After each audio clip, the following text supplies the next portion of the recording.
Hi guys, and welcome to Relaxation Bedtime History.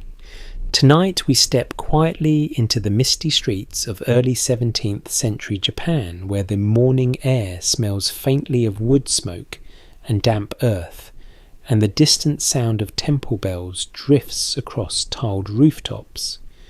You're standing in a castle town that has just begun to wake, lanterns fading, as daylight slowly touches the narrow streets. Somewhere nearby, a rooster calls. A merchant is already sliding open the wooden shutters of his shop, and you somewhat unbelievably are about to live the life of a samurai. Now, before you get too comfortable with the idea of being a legendary warrior in shining armour, there is something you should know. The romantic image of a samurai riding into battle with heroic music playing in the background is only a small part of the story. In fact, if you arrived here unprepared, there is a very good chance you would not last long at all. The rules are strict, the expectations are endless, and the consequences for making a mistake can be extremely serious. So yes, you probably would not survive this. But for tonight, thankfully, you do not need to survive anything. You only need to listen, relax, and imagine. So before you get comfortable, take a moment to like the video and subscribe, but only if you genuinely enjoy what I do here. And if you feel like it, tell me where in the world you are listening from and what your local time is right now. It is always fascinating to see how far these quiet little journeys travel. Now dim the lights and take a slow breath as the story begins. You stand at the edge of a castle town in the year 1605.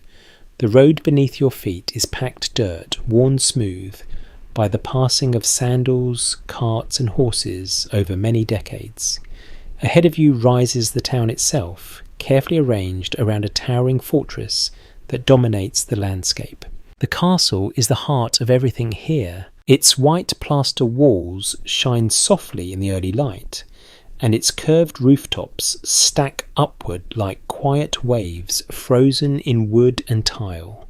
Inside those walls lives the local daimyo, the powerful lord who governs this entire region. You are one of his retainers. That is the basic fact of your life now.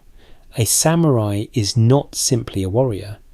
You are a servant of a lord bound by loyalty and duty that stretches far beyond the battlefield. One well-established historical reality of the early Edo period is that samurai made up only a small fraction of the population, perhaps around 7%.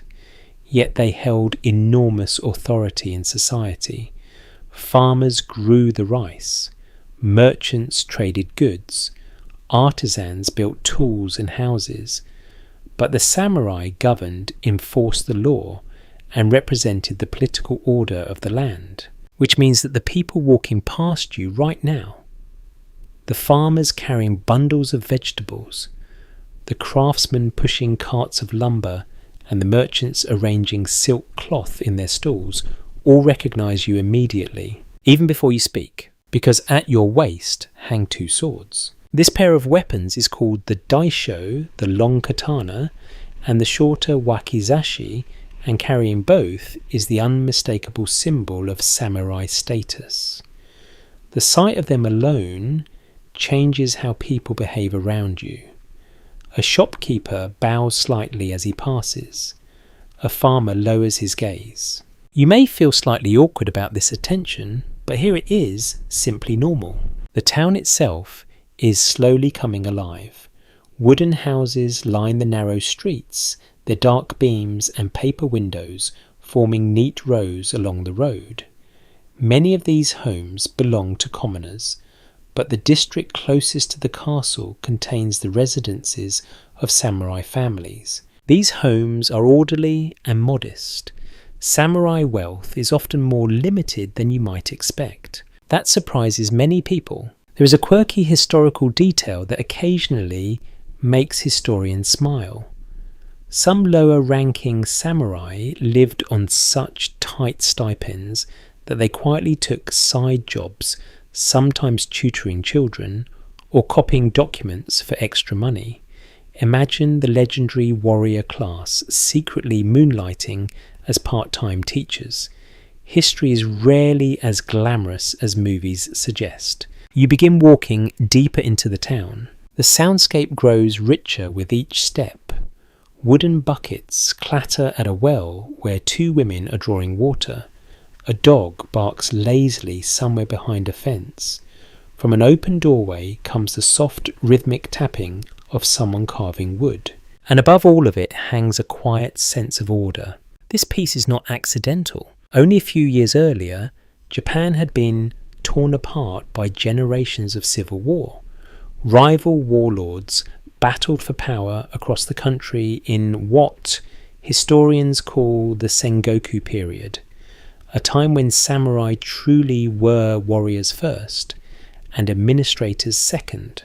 But in the year 1600, something changed everything. The Battle of Sekigahara. It was one of the most decisive conflicts in Japanese history, fought between rival coalitions of daimyo. When Tokugawa Ieyasu emerged victorious, he effectively gained control of the country.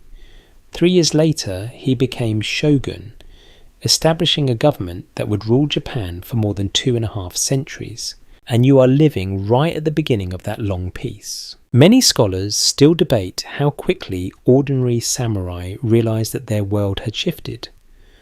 After centuries defined by warfare, the new Tokugawa order demanded stability, discipline, and bureaucratic management rather than constant battle.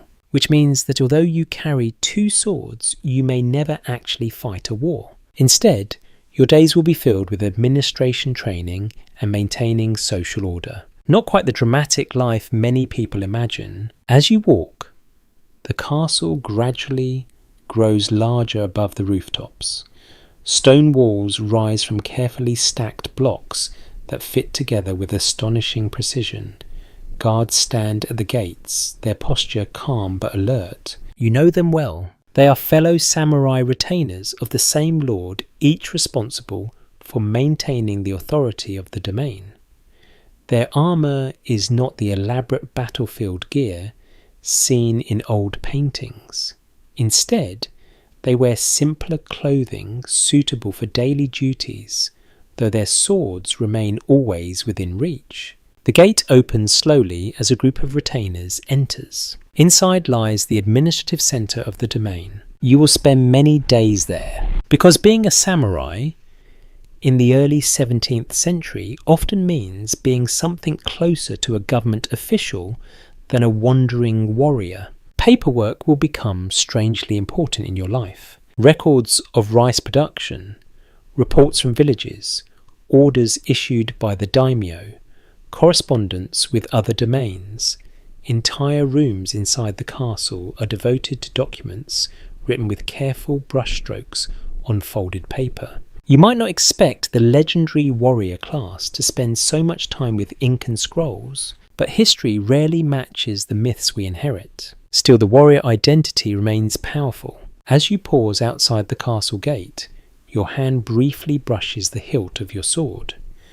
The handle is wrapped in textured cord, worn smooth in places by years of use. Even if peace continues for generations, the possibility of violence always lingers in the background of samurai life. Honour matters deeply here. A careless insult, a challenge, a violation of duty. Any of these could change the course of a life. For now, though, the morning is calm. The sun rises a little higher above the tiled roofs. Merchants call out greetings. Somewhere nearby, a temple drum echoes softly across the town. Your new life as a samurai is only just beginning, and you are about to discover that it is far more complicated and far more human than the legends ever suggest. Morning arrives quietly in your household long before the sun fully clears the rooftops of the castle town. Pale light filters through the thin paper walls of your room, turning them softly golden. The air inside the house still carries the coolness of the night, mixed with the faint scent of tatami straw beneath you. You wake not to an alarm clock. Thankfully, but to the subtle sounds of a home beginning its daily rhythm. A kettle lid rattles gently in the kitchen area. Someone slides open a wooden door with a soft scrape. Footsteps pass carefully through the hallway. Life inside a samurai residence begins early. You push aside the folded quilt that kept you warm through the night and sit upright on the tatami floor. The room is simple, almost minimal. A low shelf, a wooden stand holding a carefully folded kimono. In one corner rests the small chest where your personal belongings are kept. There is no clutter here. Simplicity is considered a virtue among many samurai households, influenced partly by Zen philosophy and partly by practical reality. Wealth exists in this society certainly, but it is often expressed through refinement and restraint rather than excessive decoration. One widely accepted historical fact is that samurai residences were designed with remarkable efficiency. Sliding doors called fusuma allowed rooms to change size depending on need. A large gathering space could easily transform into several private rooms with the quiet movement of a panel. You kneel briefly and stretch, listening to the quiet house. Somewhere down the hall, a child laughs before quickly being hushed. That tells you the household is fully awake now. You dress slowly, wrapping yourself in a layered kimono suitable for the morning. The fabric feels smooth and cool against your skin. Dressing properly is not a rushed activity here. Each fold and tie follows patterns learned over years. Your swords will come later. Inside the household, they usually rest safely on a wooden rack near the entrance. Even samurai do not wander around their homes with blades constantly at their side. You slide open the door and step into the hallway. The house is built almost entirely from wood. Polished beams stretch across the ceiling. The faint smell of cedar drifts through the air, mixed with the gentle fragrance of rice cooking somewhere nearby. In the main room, the household is gathering. Your wife kneels near the small hearth, carefully tending a pot that sends warm steam upward into the morning air. Beside her sits a tray of small bowls arranged with quiet precision. Two children kneel nearby, already dressed, their posture impressively straight for such early hours. Samurai discipline begins young. There is a detail about childhood in warrior families that sometimes surprises modern readers. Even very small children were trained to sit properly in Caesar position for extended periods. Knees folded beneath the body, back, straight hands resting calmly on the thighs. It was not always comfortable, but it taught patience and composure from an early age. One child looks up as you enter. His expression is bright but controlled. Too much excitement at the table would be considered slightly improper. You nod gently and take your place on the tatami mat. Breakfast is simple. A bowl of rice, a small serving of grilled fish, pickled vegetables arranged neatly on a plate no larger than your palm, a cup of hot tea. Despite the modest appearance, rice is the heart of the meal. In fact, rice functions almost like currency in this era. Samurai stipends are often measured not in coins, but in koku, a unit representing the amount of rice needed to feed one person for a year. Your income, your rank, and even your political standing are often discussed in terms of rice. A rather amusing historical tidbit, sometimes mentioned in old records, describes samurai who became oddly obsessed with calculating their household rice supply. Imagine hardened warriors carefully counting sacks of grain with the seriousness of accountants. It turns out even legendary fighters worry about the grocery budget. You lift the bowl of rice and take your first bite. The flavour is warm and comforting. The fish is lightly salted. The pickles add a sharp contrast that wakes up your senses. Conversation at the table remains quiet. Samurai households often followed a certain formality during meals. Loud talking or joking was not considered appropriate, especially in the morning when the day's duties were still ahead. Still, small exchanges happen. Your wife mentions that a neighbour's daughter will soon be married into another samurai family across town. Arranged marriages are extremely common here, often negotiated carefully between families to strengthen alliances and maintain social stability. Romance sometimes grows later, but it is rarely the starting point. Historians still argue whether most samurai couples eventually developed genuine affection or simply settled into respectful partnership. Personal letters from the period suggest both possibilities existed. Your younger child struggles briefly with chopsticks before correcting his grip with determined focus. Even something as simple as eating becomes a quiet lesson in discipline. Outside, the town grows louder. You can hear carts moving along the street now. Someone calls out to sell fresh vegetables. The steady knock of a carpenter's hammer echoes faintly between buildings. A castle town is never entirely silent once morning begins. After breakfast, the household moves with practiced efficiency. Your wife clears the bowls while the children prepare for their lessons. Education is taken seriously among samurai families. Boys often study reading, writing, and Confucian philosophy. Some girls also receive education, particularly in poetry, calligraphy, and household management. There is a lesser-known detail that sometimes surprises people. Certain samurai women were trained to use weapons such as the naginata, a long polearm with a curved blade. While they rarely fought in battles, this training allowed them to defend the household if necessary.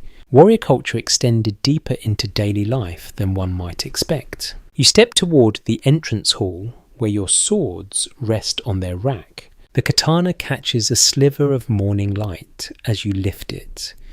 The blade itself remains hidden inside its lacquered scabbard, but its presence carries quiet weight. This is not simply a weapon. It is a symbol of your identity. Many samurai believed the sword reflected the spirit of its owner. A well-cared-for blade suggested discipline and honour. Neglecting it would be unthinkable. You secure the katana at your left side, followed by the shorter wakizashi. The familiar balance settles against your hip. For a moment you pause at the doorway and look back into the house. The children are already kneeling over their writing boards. Your wife moves calmly through the room, adjusting a sliding panel to let in fresh light. It is a peaceful scene, and yet the life you are part of carries invisible pressures beneath its calm surface. Duty to your lord, responsibility to your family, the constant expectation that a samurai must behave with composure and honour at all times. Outside, the street waits. The day is beginning, and with it another quiet chapter in the complicated life of a warrior who may spend more time managing society than fighting within it. You slide open the door and step into the morning light. The morning air outside your house feels crisp and fresh, carrying the faint smell of damp wood and distant cooking fires. Sunlight now spreads across the narrow street, illuminating rows of wooden houses and the sloping tile roofs that define the castle town. Somewhere down the road, a merchant is already calling out the price of fresh radishes, his voice echoing softly between the buildings. You pause briefly in the entrance area of your home, adjusting your clothing with quiet care. Being a samurai means that what you wear is never accidental. The kimono wrapped around you today is practical rather than extravagant. The fabric is sturdy but refined, dyed in muted colours that signal dignity without unnecessary display. Over it, you wear a haori, a loose jacket that falls comfortably to your thighs. It moves lightly when you walk, the sleeves swaying with each step. Clothing in samurai society functions almost like a language. Every fold, colour and accessory sends subtle signals about your rank, your household, and your place within the complex hierarchy of the domain. A trained observer can often determine a person's status within seconds simply by noticing details in their clothing. A commonly recognised historical fact is that strict sumptuary laws governed what different social classes could wear during the Edo period. These regulations were designed to maintain clear social boundaries. Farmers, merchants, artisans, and samurai were expected to dress in ways appropriate to their station. The samurai class stood at the top of this structure, just beneath the daimyo and the shogun. But that does not mean samurai walked around dressed like royal figures every day. In truth, most samurai clothing was surprisingly restrained. You slide your arms fully into the sleeves of the haori and tighten the cord at the front. The motion feels practiced and natural, something repeated every morning of your life. The fabric settles neatly across your shoulders. Next comes the most recognizable part of your identity, your swords. They rest on the wooden stand beside the doorway where they were placed the night before. The stand itself is polished, smooth, a small but important symbol of respect for the weapons it holds. You reach first for the katana. The sword is longer than your forearm, its lacquered scabbard reflecting the soft light of the doorway. When you lift it, the weight feels reassuring and familiar. The handle is wrapped in braided silk cord, providing grip while also displaying craftsmanship that would impress any artisan. Then you take the wakizashi, the shorter companion blade. Together they form the daisho. For centuries, this paired set of swords has served as the defining mark of the samurai class. Carrying both blades is not merely practical. It is a visual declaration of status and responsibility. A curious historical detail sometimes mentioned in old records is that townspeople were extremely aware of these swords. Many commoners learned to judge a samurai's rank or wealth simply by noticing the quality of the fittings on the sword hilt or scabbard. It was a quiet but very visible display of identity. You secure both blades at your waist, sliding them into the sash, known as the obi. The katana rests along your left side, angled slightly backward for easy movement.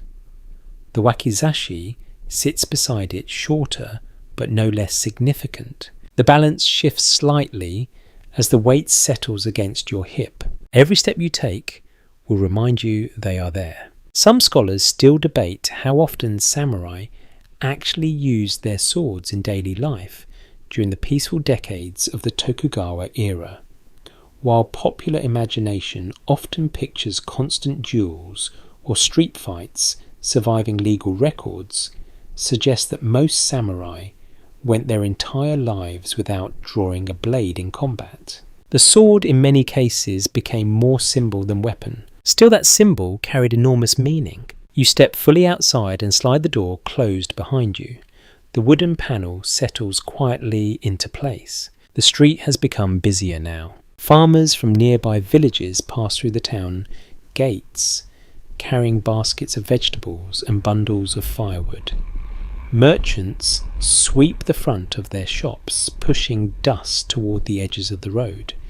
A group of children runs past, chasing a small wooden hoop, their laughter briefly breaking the calm rhythm of the morning. As you begin walking toward the castle district, the reactions around you are subtle but noticeable. A merchant bows his head slightly as you pass. A young apprentice pauses his sweeping and steps respectfully to the side of the road. No one makes a dramatic display, yet everyone acknowledges your presence. This is not personal admiration, it is recognition of the social structure that shapes daily life in this town. Samurai serve as the administrative and military backbone of the domain. You represent authority even if your personal duties today may involve paperwork rather than battle. You walk slowly, listening to the sounds of the town. Wooden sandals clap against the packed earth road. A cartwheel creaks under the weight of rice sacks.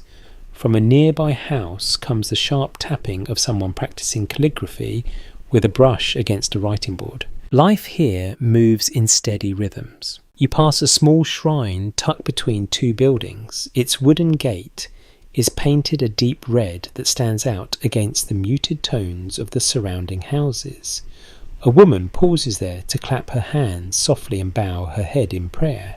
Religion is woven quietly into daily routines throughout Japan. Shinto shrines honor local spirits known as kami, while Buddhist temples offer places for reflection and ceremony. Many samurai visit both traditions without seeing any contradiction between them. For now, though, your focus remains on the path ahead. The streets gradually widen as you approach the samurai district closer to the castle. The houses here are larger and more orderly, with stone walls marking property boundaries.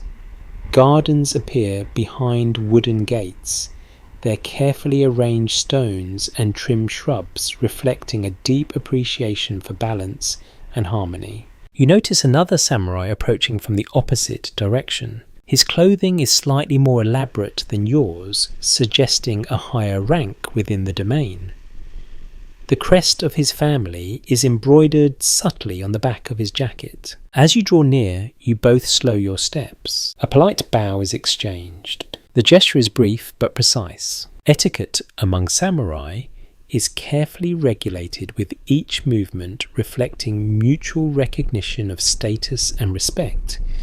Even small details like the angle of a bow or the placement of one's hands carry meaning. The other samurai continues on his way without speaking. Conversations between retainers often happen inside official spaces rather than casually in the street. You continue walking. Ahead, the castle walls rise higher with every step. Massive stone foundations support white plaster towers that seem almost to float above the surrounding town. Guards stand watch near the gate, their silhouettes framed against the bright sky. This place represents the centre of power in your world. Everything in the domain flows outward from the authority within those walls. And today, like most days, you will enter those gates not as a wandering warrior seeking battle, but as a disciplined servant of the political order that defines this era. Your clothing, your swords, your posture, and even the quiet way you walk through the town all reflect that role. The legendary samurai image may speak of heroic combat, but the reality you are living is something more structured, more controlled, and perhaps far more demanding. You reach the outer gate of the castle and pause for a moment beneath its towering beams. Another day of duty is about to begin. The road beneath your sandals grows smoother as you leave the residential streets and move toward the inner districts of the castle town. The houses here appear more orderly. Their wooden walls carefully maintain, their gates painted or freshly repaired.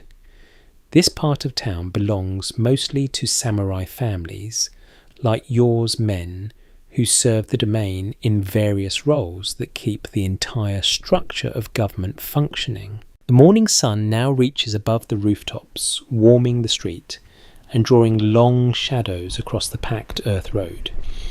You pass a narrow canal where clear water moves slowly along stone banks. A woman kneels there, rinsing vegetables in a wooden basket, the quiet splash of water echoing gently in the cool air. She notices your swords and bows her head slightly as you pass. You return a brief nod. Such exchanges happen constantly throughout the day. They are small reminders of the social order that shapes every interaction here. Respect moves in visible patterns between classes, and everyone seems to understand their place within that structure. Ahead of you stands a small food stall that has just opened its shutters. Steam rises from a pot placed over a charcoal fire. The smell reaches you before the sight does. Rice porridge. It is a simple dish called okayu, often eaten for breakfast by travellers, labourers, and occasionally samurai who are already out early for their duties. The vendor stirs the pot slowly with a wooden ladle, while two farmers sit on a bench nearby finishing their bowls. The The sight of the stall reminds you that even though you have already eaten at home, food plays an important role in daily rhythms here. Rice truly is the centre of everything. Documents from the Tokugawa period repeatedly emphasize how vital rice production was to the entire political system. A domain's wealth was measured by how much rice it could produce, and taxes were commonly collected in rice rather than money. The prosperity of the land and the stability of the ruling order depended heavily on the harvest. This means that a samurai, even one who spends his days inside castle offices, is indirectly tied to the success of farmers working far outside the town. Without rice, the entire structure collapses. You walk past the stall and continue toward the castle. As you approach, the streets widen slightly, allowing space for carts and official processions. Stone-lined drains run along the sides of the road, guiding rainwater away from the houses during storms. A group of young samurai appears ahead, walking together in quiet conversation. Their clothing is similar to yours, though one of them wears a crest embroidered prominently on his jacket, indicating his family's connection to a senior retainer. They glance briefly in your direction, offering short nods of acknowledgement before continuing on their way. Conversations among samurai in public spaces are usually restrained. Loud talk or exaggerated gestures would appear undisciplined, something that could damage a warrior's reputation. Reputation matters deeply in this world. In fact, some surviving diaries from the era reveal that samurai often worried intensely about how others perceived their behaviour. A careless word, a sloppy bow, or even walking with poor posture could become the subject of gossip within the tight social circles of the castle town. It may sound exhausting, but it also reflects the emphasis on personal conduct that defines samurai culture. You pass another small shrine set beside the road. Its wooden beams are weathered but well cared for. A tiny offering box sits at the front, and someone has left a few coins beside a folded strip of paper prayer. Spiritual practices appear everywhere in daily life. Many samurai visited shrines or temples before beginning their duties, asking for guidance or calm focus. Zen Buddhism in particular influenced the warrior class, encouraging quiet reflection and control of the mind. A rather unusual note recorded in several temple accounts describes samurai who practiced meditation specifically to improve their swordsmanship. The idea was that a calm and focused mind allowed faster reaction during combat. Imagine sitting quietly in meditation for hours just to become slightly better at drawing a sword. The connection between spirituality and martial discipline fascinated many observers of the time. Still, not every aspect of samurai life was so serene. A question that continues to puzzle historians involves how seriously the average samurai actually took philosophical ideas like Zen. Some scholars believe these teachings deeply shaped the warrior mindset. Others suspect that for many men, meditation and poetry were simply fashionable cultural habits rather than profound spiritual commitments. The truth probably varied from person to person. You continue walking. Now the castle walls stand directly ahead of you. Their scale is impressive up close. Massive stones form the base of the outer wall, stacked carefully without mortar, so that each block supports the next through its weight and shape. Above the stone rises a smooth white plaster surface, topped by curved roof tiles. A pair of wooden gates marks the entrance. 2 guards stand there, both samurai, like yourself. Their posture remains relaxed, but attentive, as they observe everyone approaching. One of them recognizes you and gives a small nod. You step closer. The gate itself is enormous, thick beams of dark wood reinforced with iron fittings. It opens inward into the outer courtyard of the castle complex. Inside, lies a network of offices, storehouses, barracks, and administrative rooms that manage the entire domain. For many people who imagine samurai life, the idea of warriors working in offices might sound strange. Yet by the early 17th century, administrative work had become one of the most common responsibilities for retainers. Reports had to be written, taxes recorded, village disputes investigated, orders copied and distributed. In many ways, the samurai had become the civil servants of the Tokugawa state. You step through the gate as it opens slightly wider for a group of arriving retainers. The courtyard beyond feels calm and orderly. Gravel crunches beneath your sandals as you cross the open space. Several buildings stand arranged around the yard, each serving a different function within the castle bureaucracy. A clerk hurries past carrying a stack of scrolls tied neatly with string. Another samurai stands near a doorway reading a document while quietly muttering to himself. The atmosphere is busy but controlled. You pause for a moment in the centre of the courtyard and look upward toward the castle tower rising above the surrounding roofs. Somewhere inside that structure sits the daimyo, the lord, whose authority shapes every aspect of life in this domain. Your role here may not involve dramatic battles or heroic charges across open fields, but the work done within these walls maintains the stability that keeps the entire region peaceful. You adjust your jacket slightly and begin walking toward the building where your duties await. Another day in the life of a samurai has officially begun. Gravel crunches softly beneath your sandals as you cross the castle courtyard. The open space feels calm, yet purposeful, like the quiet centre of a machine that never fully stops moving. Around you stand several wooden buildings connected by covered walkways. Their dark beams contrast with the pale gravel ground, and their paper windows glow faintly in the morning sun. The castle tower rises above everything. Its layered roofs curve upward like overlapping waves frozen in wood and tile. Guards stand along the walls, silhouettes against the sky, their presence a steady reminder that even in times of peace, the symbol of authority must remain protected. You continue walking toward the administrative building assigned to your unit. Inside, the atmosphere changes immediately. The faint smell of ink greets you first. Ink sticks ground carefully with water on smooth stone produce the black liquid used for official documents. The scent mixes with the dry smell of paper and wood. A few samurai already sit inside the room, kneeling behind low desks. Each man has a brush in hand and a scroll laid open before him. The soft scratching of brush against paper fills the room like a quiet rhythm. This is where much of samurai life unfolds now. Not on battlefields, at desks. Government records from the early Tokugawa years show that many retainers were responsible for administrative duties.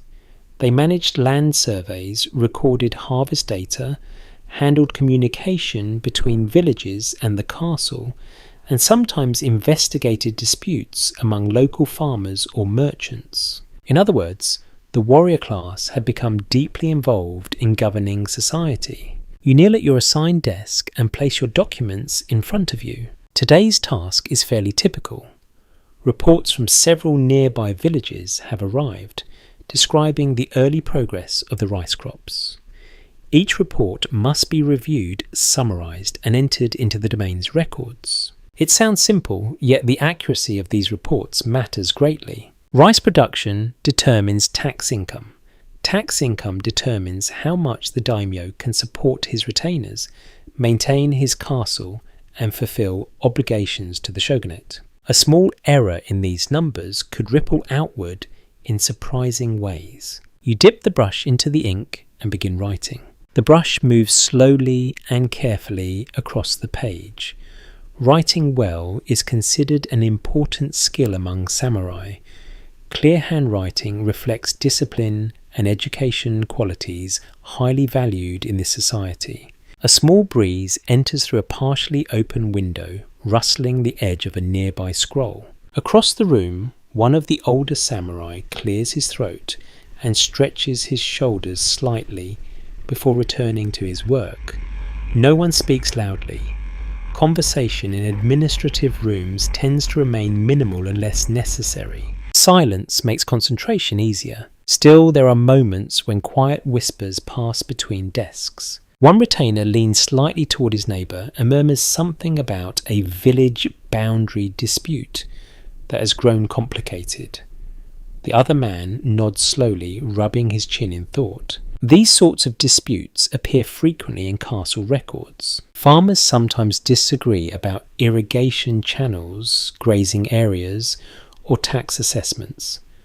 When local officials cannot resolve the problem, the matter travels upward through layers of samurai administration. Eventually, someone in a room like this must examine the evidence and decide what happens next. A fascinating detail preserved in several domain archives describes how carefully these records were maintained.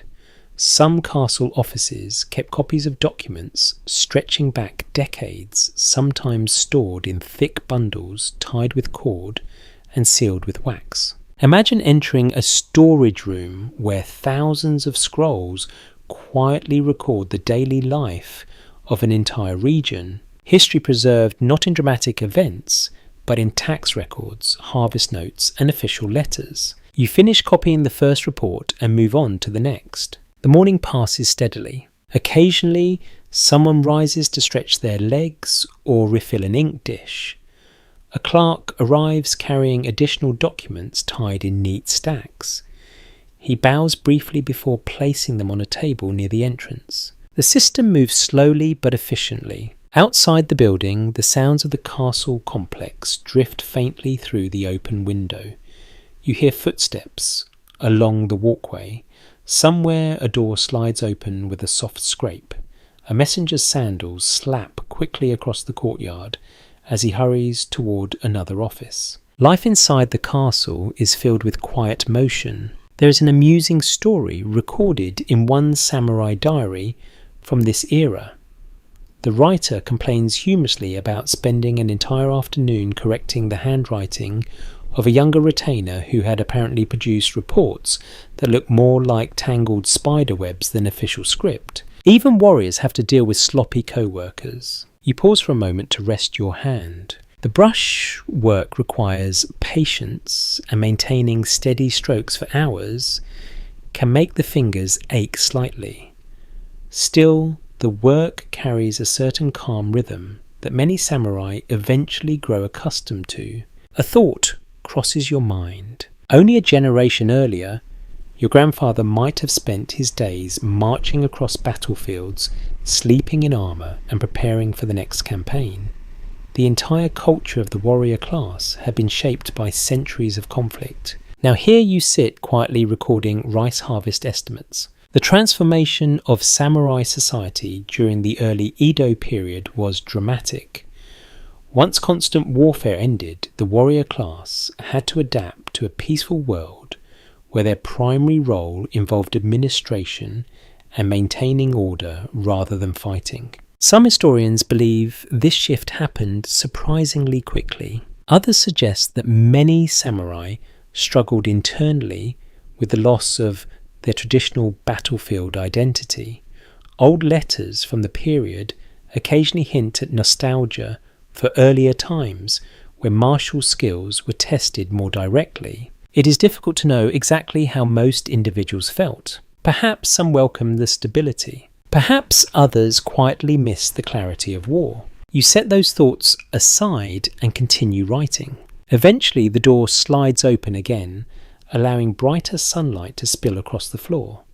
A senior official enters the room and glances over the desk, scanning the progress of the work. Everyone straightens slightly, not out of fear exactly, but out of respect. Authority within the samurai hierarchy flows through clearly defined ranks. Even small differences in position carry importance. The official nods once and moves toward a table near the front, where several completed reports already lie stacked. Your brush continues moving steadily across the page. Outside the castle, town hums with its own daily activities. Merchants sell goods, farmers deliver produce, children study their lessons, and somewhere in the distance a temple bell rings softly across the rooftops. And here within the castle walls, the quiet labour of governance continues line by line, brushstroke by brushstroke. Another side of samurai life, far less dramatic than legends might suggest, but absolutely essential to the world you now inhabit. The morning work continues with steady patience. Your brush moves slowly across the page, the black ink gliding into each careful stroke. The room has settled into a rhythm now. Scrolls are opened, reports are copied. Occasionally a clerk walks between desks delivering new documents. Outside the window, sunlight brightens the courtyard. From your position, you can see a narrow strip of gravel path and part of a wooden fence that marks the edge of the administrative compound. A pair of guards walks past, every so often their sandals pressing softly into the gravel. Their swords sway slightly at their hips. The sight reminds you of the weight resting against your own side. Even while kneeling at a desk, the presence of the daisho remains constant. The long katana and shorter wakizashi sit tucked into your sash, angled carefully so they do not interfere with your work. It is impossible to forget they are there. In samurai culture, the two swords carried enormous symbolic meaning. Possessing the right to wear both blades was a privilege reserved almost entirely for members of the warrior class. To remove that privilege would have been a public humiliation. Records from Tokugawa legal codes show that only samurai were officially permitted to carry the paired swords in public. Other classes could sometimes own short blades for practical purposes, but walking openly through a town with a katana would quickly attract serious attention from authorities. The swords marked you clearly. They also reminded you constantly of your obligations. You shift slightly to ease the pressure on your knees. Across the room, another samurai rolls his shoulders and stretches his fingers before returning to his document. A faint cracking sound escapes his knuckles. Hours of writing can make anyone stiff. A young clerk enters quietly, carrying a tray with small cups of tea. He kneels beside each desk, placing a cup within reach before moving on to the next person. You thank him with a small nod. The tea is warm and slightly bitter. It clears your head and brings a moment of comfort to the long stretch of concentration. While you sip, your gaze drifts toward the swords again. Many samurai spent years learning how to handle these weapons properly. Swordsmanship schools flourished throughout Japan, each teaching its own techniques and philosophies. Students practiced drawing the blade, striking with precision, and returning the sword smoothly to its scabbard. Training required endless repetition. One intriguing note from historical training manuals describes exercises where students practiced drawing and cutting at straw bundles arranged to resemble human shapes. The goal was not simply strength, but perfect control over the blade's path. Every motion had to be deliberate. Despite all this training, actual combat became increasingly rare during the peaceful decades of the Tokugawa era. Many samurai maintained their skills through practice alone, never once facing an opponent in a real duel. That reality created an interesting tension. The sword symbolized deadly capability, yet most days it remained untouched. Some historians have wondered how this influenced the psychology of the warrior class. Did the constant presence of weapons reinforce discipline and identity, even when violence was absent? Or did it create a quiet frustration among men trained for battles that rarely came? The surviving evidence offers hints, but no simple answers. You finish your tea and return to the documents. The next report describes a small village several miles from the castle. Its farmers have requested assistance repairing an irrigation channel damaged during recent rains. Without the channel, water cannot reach the rice fields properly. Requests like this appear frequently. Maintaining agriculture required careful oversight from the domain government. Samurai administrators often coordinated repairs, approved funding, and assigned labour teams when problems arose. It might sound mundane, yet the success of the entire region depended on these decisions. You summarise the report neatly, making sure the wording remains clear and respectful. Language in official documents follows strict conventions. Too casual and it appears careless. Too elaborate and it becomes difficult to read. Balance is everything. At the far side of the room, two retainers quietly discuss a separate issue. A merchant in town has apparently been accused of selling rice that was mixed with cheaper grains. If the accusation proves true, punishment could follow.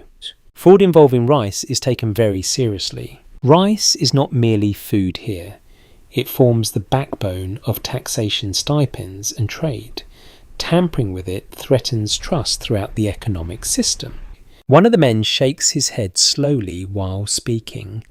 The other listens with folded arms, his expression thoughtful.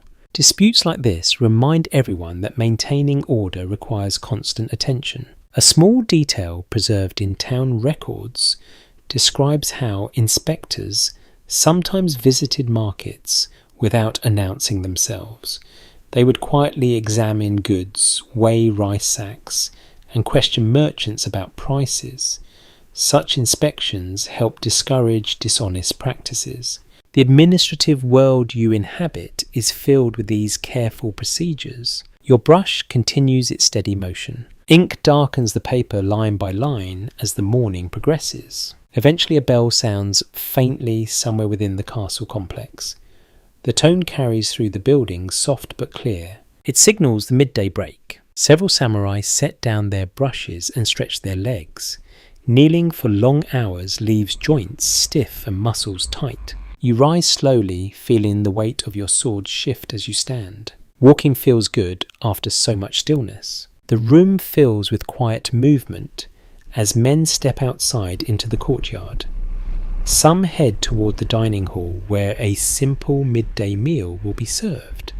Others remain near the walkway, enjoying the fresh air. You join them outside.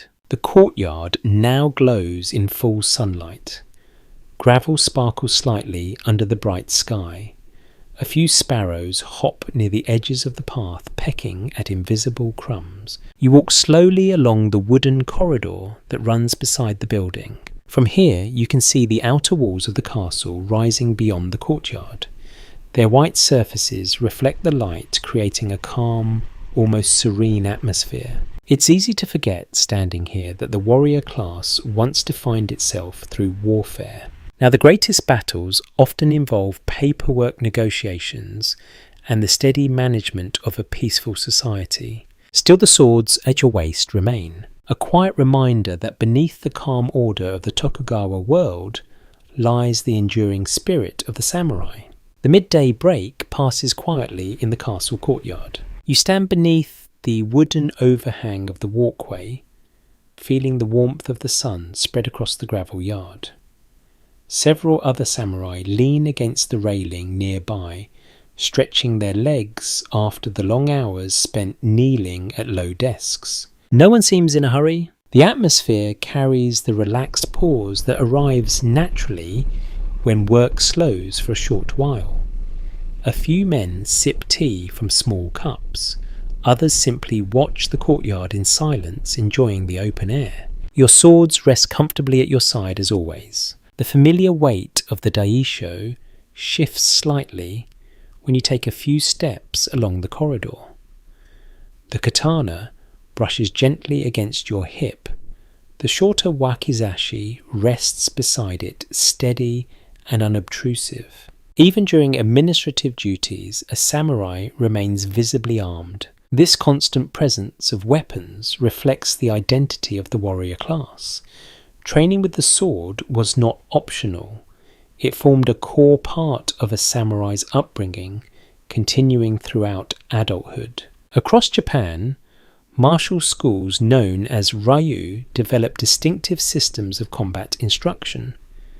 Students practice footwork, posture, and precise cutting motions until their movements became instinctive. Training often took place in dedicated practice halls called dojo.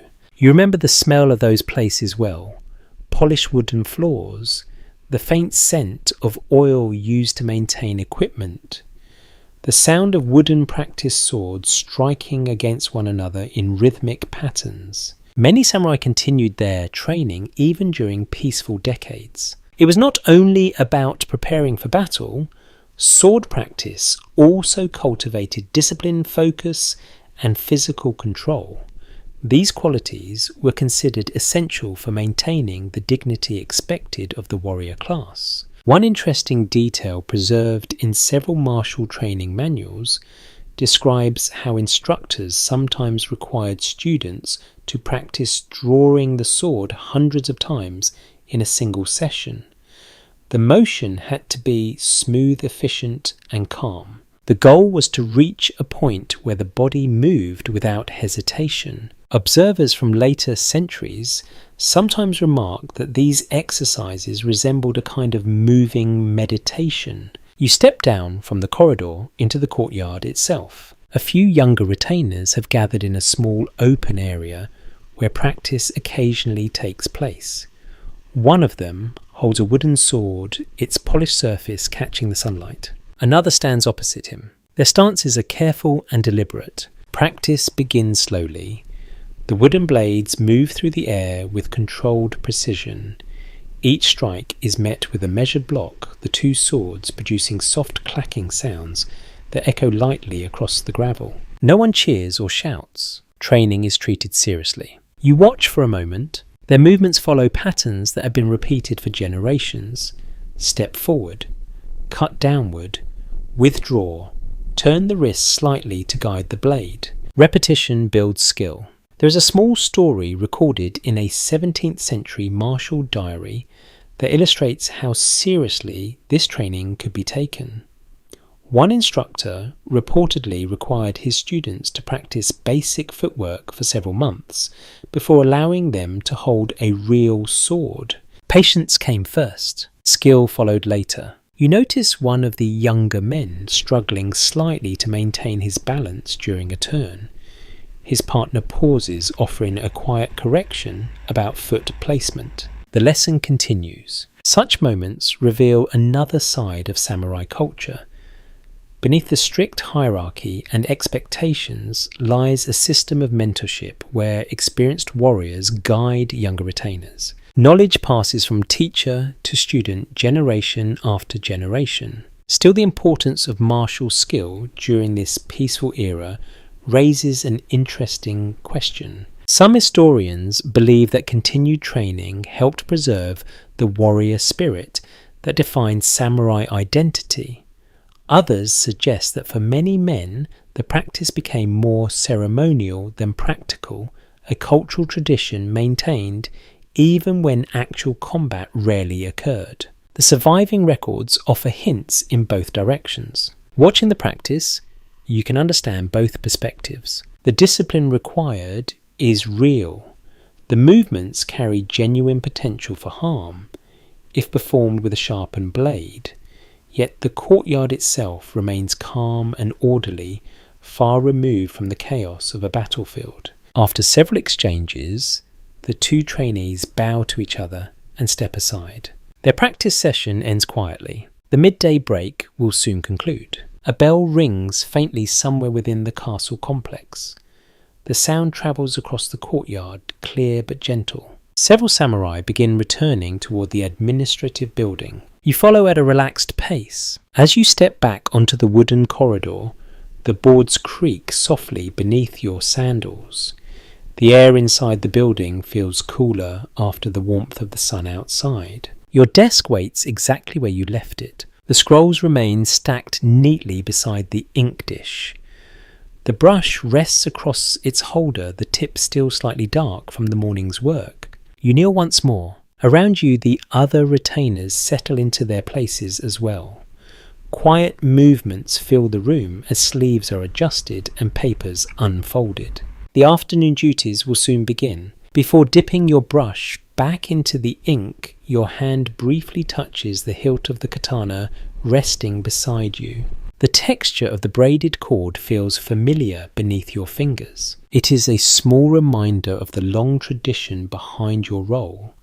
Generations of warriors carried similar blades, trained in similar halls, and served their lords with similar discipline. The world around you may now be peaceful, but the identity of the samurai continues to be shaped by skills that once determined survival on the battlefield. You lift the brush and begin writing again. Outside the castle, town carries on with its daily life. Merchants trade goods. Farmers work the surrounding fields. Children practice their lessons beneath watchful eyes. And here within the castle walls, the quiet combination of administration and martial tradition continues to define what it truly means to live as a samurai in this new era of stability. The afternoon settles into a slower rhythm. Ink darkens the page beneath your brush as the administrative room returns to its quiet concentration. Outside, the bright sunlight has softened slightly, casting gentle shadows across the courtyard stones. The air inside the office remains still except for the faint rustle of paper and the soft tapping of brushes against ink dishes. You continue summarising the village reports placed before you. The process requires patience more than creativity. Each report must be read carefully, its key points extracted, then rewritten clearly so that higher officials can review the information quickly. If anything seems unusual, it must be noted in the margin. Precision matters. Across the room, an older retainer finishes a scroll and rolls it neatly before tying it with a thin cord. His movements are deliberate and practiced.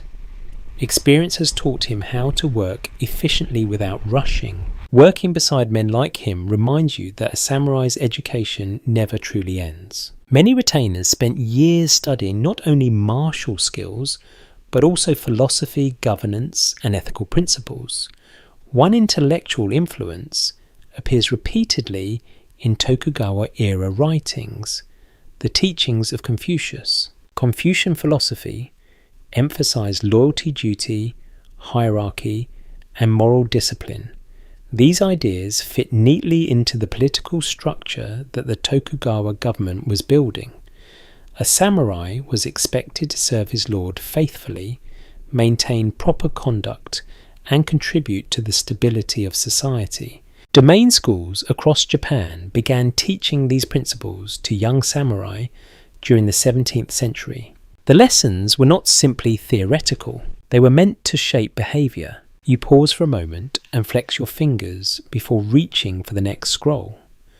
This one contains a message from a village headman reporting that several farmers have requested permission to clear new land for rice cultivation. Expanding farmland is rarely a simple decision. Officials must consider water supply tax obligations and how the change might affect nearby villages.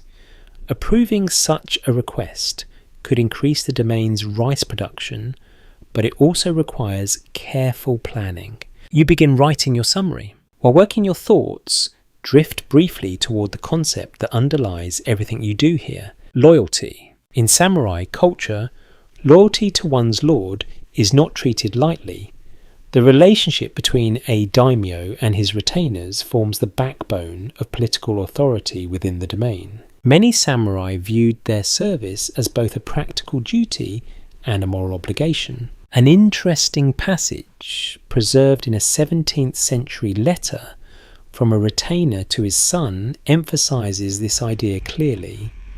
The father advises the boy that serving one's lord faithfully should take priority over personal comfort or ambition. In other words, loyalty was expected to shape decisions throughout a samurai's life. Still, the reality of human behaviour is rarely perfectly aligned with ideals. Some researchers, examining records from the period, have pointed out that political alliances and shifting loyalties were common during earlier centuries of warfare.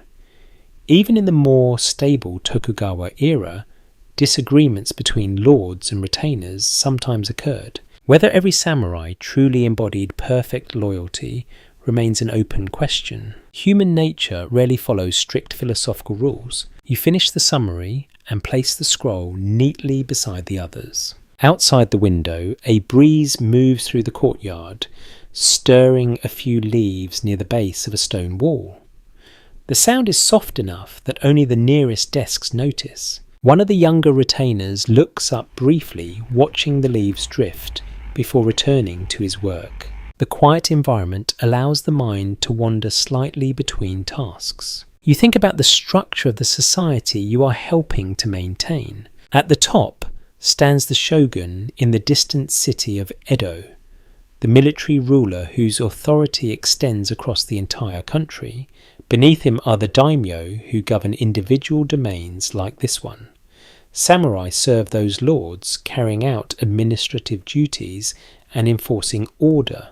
Below the samurai stand the commoner classes: farmers, artisans, and merchants. Each group has a recognized role within the system. This hierarchy was designed carefully to prevent the chaos that had defined earlier centuries of civil war. By clearly defining responsibilities and authority, the Tokugawa government hoped to create long-lasting stability. For the most part, the strategy worked. Japan would remain largely peaceful for more than 200 years. Still, living within such a structured society requires constant attention to one's behaviour. Even small breaches of etiquette could attract unwanted attention. There is a curious entry in a domain record describing a minor incident where a young samurai reportedly spoke too casually to a senior official during a meeting. The matter did not lead to severe punishment, but the young man received a stern warning and was advised to study proper court manners more carefully. Respect for hierarchy was taken seriously. You glance toward the doorway where a senior administrator now stands, reviewing completed reports. His presence reminds everyone in the room that the work being done here carries real consequences. After a moment, he nods slightly and moves on to another table. The afternoon continues. Brushstrokes accumulate across pages. Scrolls are tied and stacked. Messages arrive from other parts of the castle complex and are distributed to the appropriate desks. The system may appear slow to an outside observer, but it operates with remarkable consistency. And behind every document lies the expectation that samurai will fulfill their responsibilities with diligence. The sun slowly lowers outside the window. Shadows lengthen across the courtyard gravel. The bright glare of midday fades into the softer light of late afternoon. Your brush moves steadily across one final report. As the ink dries on the page, you realize that the day's administrative duties are gradually approaching their end. Soon the room will empty. The swords at your waist will accompany you once again through the streets of the castle town, and the quiet life of a samurai, balanced between disciplined service and personal reflection, will continue unfolding long after the last document of the day is sealed. The final documents of the afternoon are completed one by one. Your brush slows as you finish the last summary, guiding the ink carefully across the paper before lifting the tip away. For a moment you hold the scroll slightly above the desk, allowing the fresh ink to dry. Around the room, several other retainers are doing the same. The quiet scratch of brush against paper gradually fades. One by one, the scrolls are rolled tied with thin cords and placed into small stacks that will later be delivered to senior officials for review. You set your brush gently on its holder and stretch your fingers. After hours of writing, the muscles in your hand feel stiff. Kneeling for so long has left your legs slightly numb as well. Slowly you rise from the tatami mat, allowing the circulation to return to your feet. Across the room, the other samurai are doing much the same. Some adjust their clothing, others bow briefly to the senior administrator before stepping toward the doorway. The workday inside the castle offices is ending. Outside, the late afternoon light spreads warmly across the courtyard. The gravel glows pale beneath the lowering sun, and long shadows stretch along the walls of the surrounding buildings. You step onto the wooden corridor and breathe in the fresh air. It carries faint scents from the town beyond the castle walls, smoke from cooking fires, the earthy smell of damp soil from nearby gardens. Somewhere in the distance, the soft ringing of a temple bell drifts through the quiet air. The castle complex itself remains orderly and calm. Messengers cross the courtyard with measured steps. A pair of guards walk their regular patrol along the inner wall. Several servants carry bundles of supplies toward a storage building near the edge of the compound. Even at the end of the day, the machinery of the domain continues to move. You begin walking toward the main gate, joining a slow stream of retainers heading back into town. The weight of your sword shifts slightly with each step. For most of the day, they remained at your side without drawing much attention, yet their presence continues to shape how others perceive you. Carrying the daisho is more than a privilege. It represents authority granted by the domain. Legal codes from the early Tokugawa period clearly distinguished the rights of the samurai class from those of commoners. Samurai possess the authority to enforce laws and maintain public order. In serious cases involving crime or rebellion, they could act with considerable power. Yet such authority also came with strict expectations. A samurai was expected to behave with restraint and self-control. There is an interesting anecdote preserved in the diary of a minor retainer from the 17th century. The writer described witnessing a fellow samurai reprimanded by his superior after becoming drunk and causing a disturbance in town. The punishment was not severe, but the embarrassment apparently lingered for years. Public reputation mattered deeply. You reach the main gate of the castle. The large wooden doors stand open, allowing people to pass freely between the castle grounds and the surrounding town. Two guards watch the movement, calmly nodding to familiar faces. One of them recognizes you and offers a small bow. You return the gesture before stepping through the gate. The change in atmosphere is immediate. Outside the castle walls, the town feels more lively. Merchants are finishing the day's sales, calling out the final prices of their goods.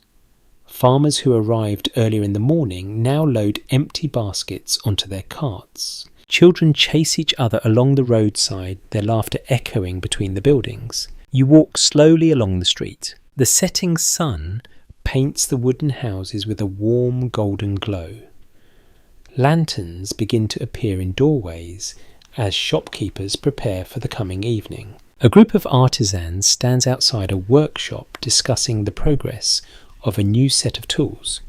The rhythmic tapping of a hammer continues inside the building as someone finishes a final piece of work before nightfall. The town breathes with quiet energy. You pass a small noodle stall where the owner is preparing bowls of steaming broth for a few customers seated on low benches.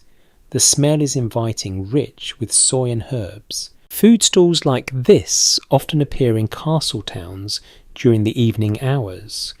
Travellers, labourers, and even the occasional samurai stop by for a quick meal before returning home. There is a charming entry in a merchant's account book from this era describing how some samurai became regular customers at certain food stalls, forming casual friendships with the vendors over time. It is a reminder that daily life in the town sometimes softened the strict social boundaries that existed on paper. Still, the hierarchy never fully disappears. As you continue walking, several townspeople step politely aside to allow you to pass. A shopkeeper bows his head slightly as you move past his storefront. These gestures are small but constant. They reflect the social structure that defines life in the Tokugawa world. Your path leads through a narrow street lined with small gardens enclosed by wooden fences. The leaves of young maple trees flutter gently in the evening breeze. You slow your pace. After a long day inside the castle offices, the quiet walk home feels welcome. The responsibilities of the samurai class may not always involve battle or dramatic heroism. More often, they require patience, discipline, and steady attention to the details that keep society functioning. Still, the role carries weight. Serving the domain means representing its authority wherever you go. Some historians examining samurai life during this period have wondered how individuals balance these responsibilities with their personal lives. Letters from the time suggest that many retainers felt both pride in their service and pressure to live up to the ideals expected of them. The emotional side of that experience remains difficult to measure. Yet as you walk through the evening streets, the answer feels somewhat clearer.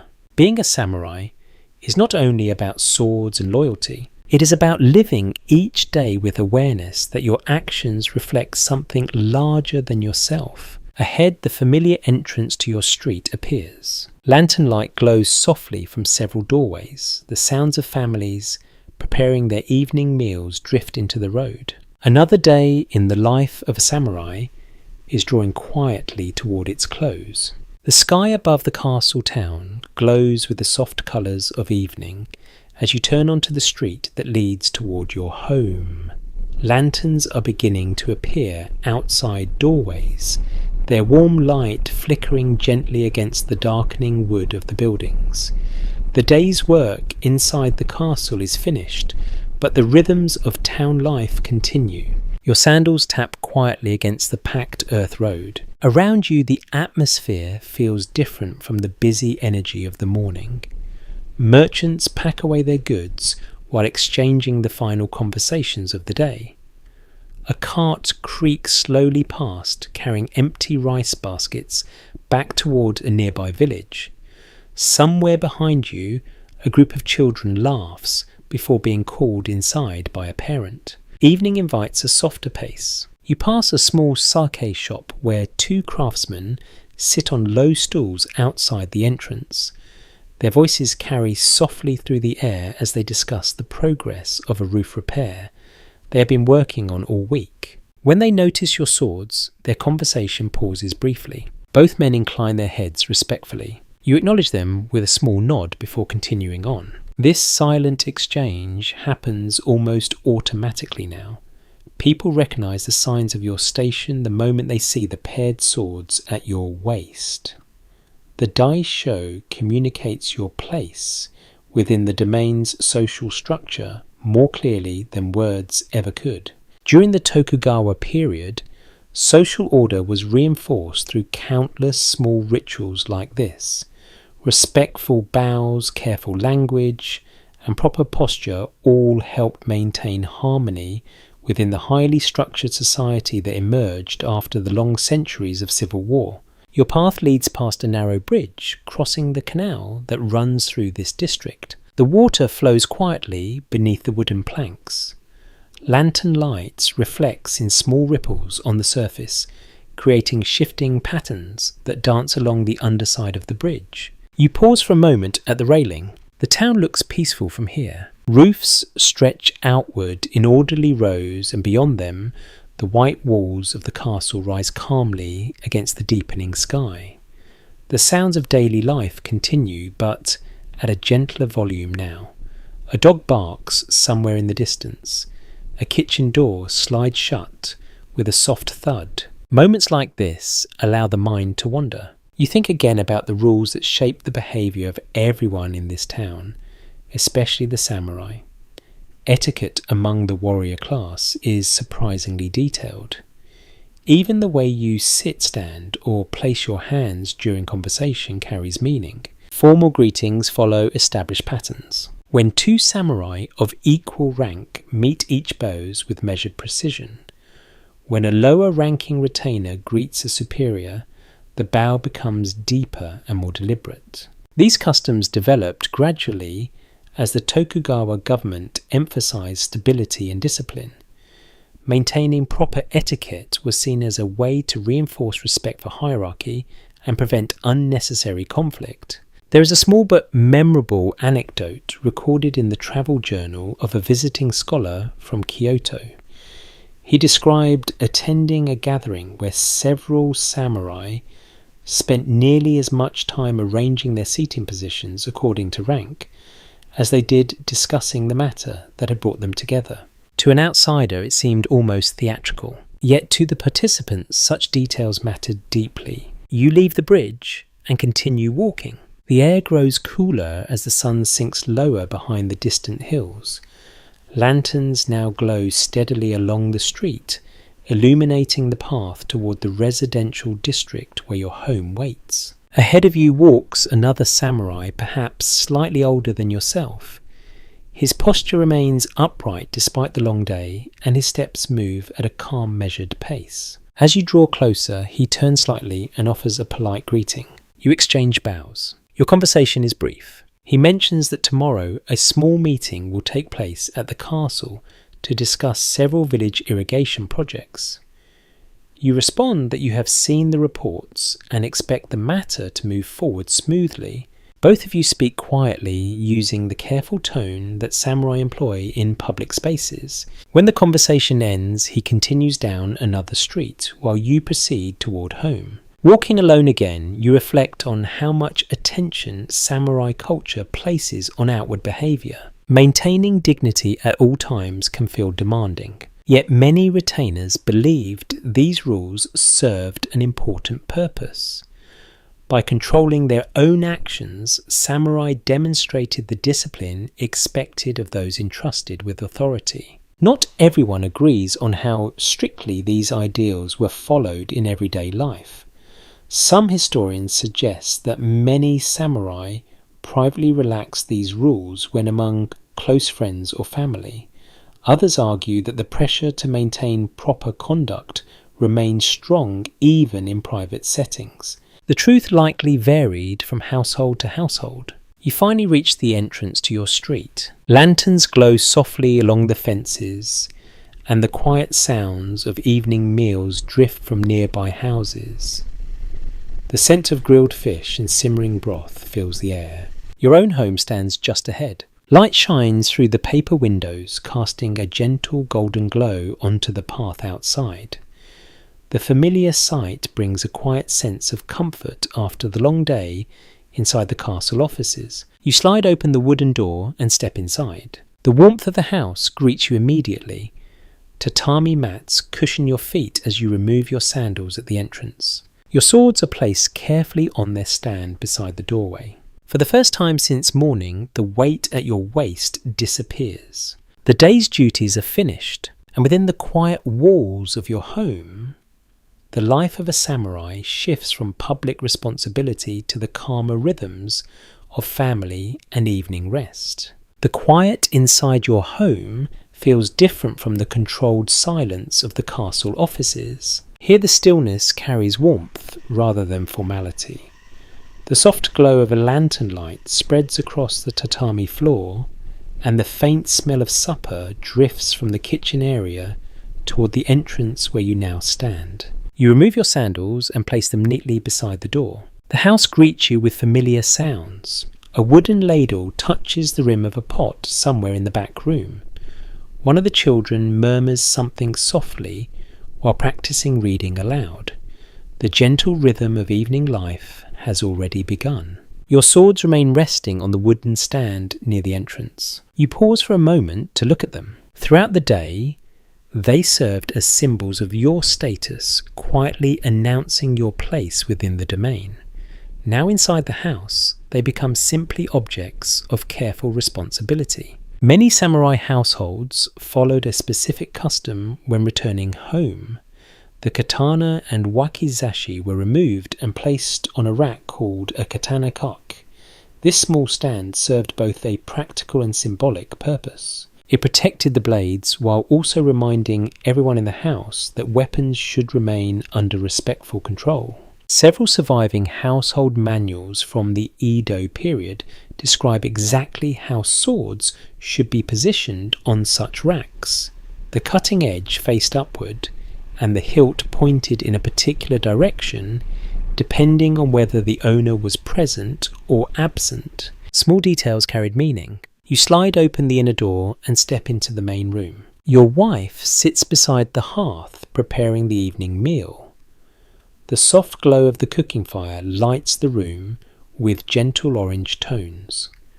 2 small bowls already rest on the low table and steam rises slowly from a pot placed above the coals. The children kneel nearby with writing boards resting on their laps. They look up as you enter. Your son bows his head politely before returning to the brushstrokes he has been practicing. His characters are still uneven, but the effort shows clear determination. Education within samurai families receives serious attention. Records from several domain schools show that young boys often began studying reading and writing at an early age. Lessons included not only language, but also moral teachings drawn from classical Chinese texts. The goal was to raise disciplined individuals capable of serving the domain effectively. Girls also received education in many households, though the subjects sometimes differed. Instruction often included poetry, calligraphy, and household management skills considered valuable within samurai family life. You kneel beside the table as your wife finishes arranging the meal. Dinner tonight is simple but satisfying. Steamed rice fills the centre bowl.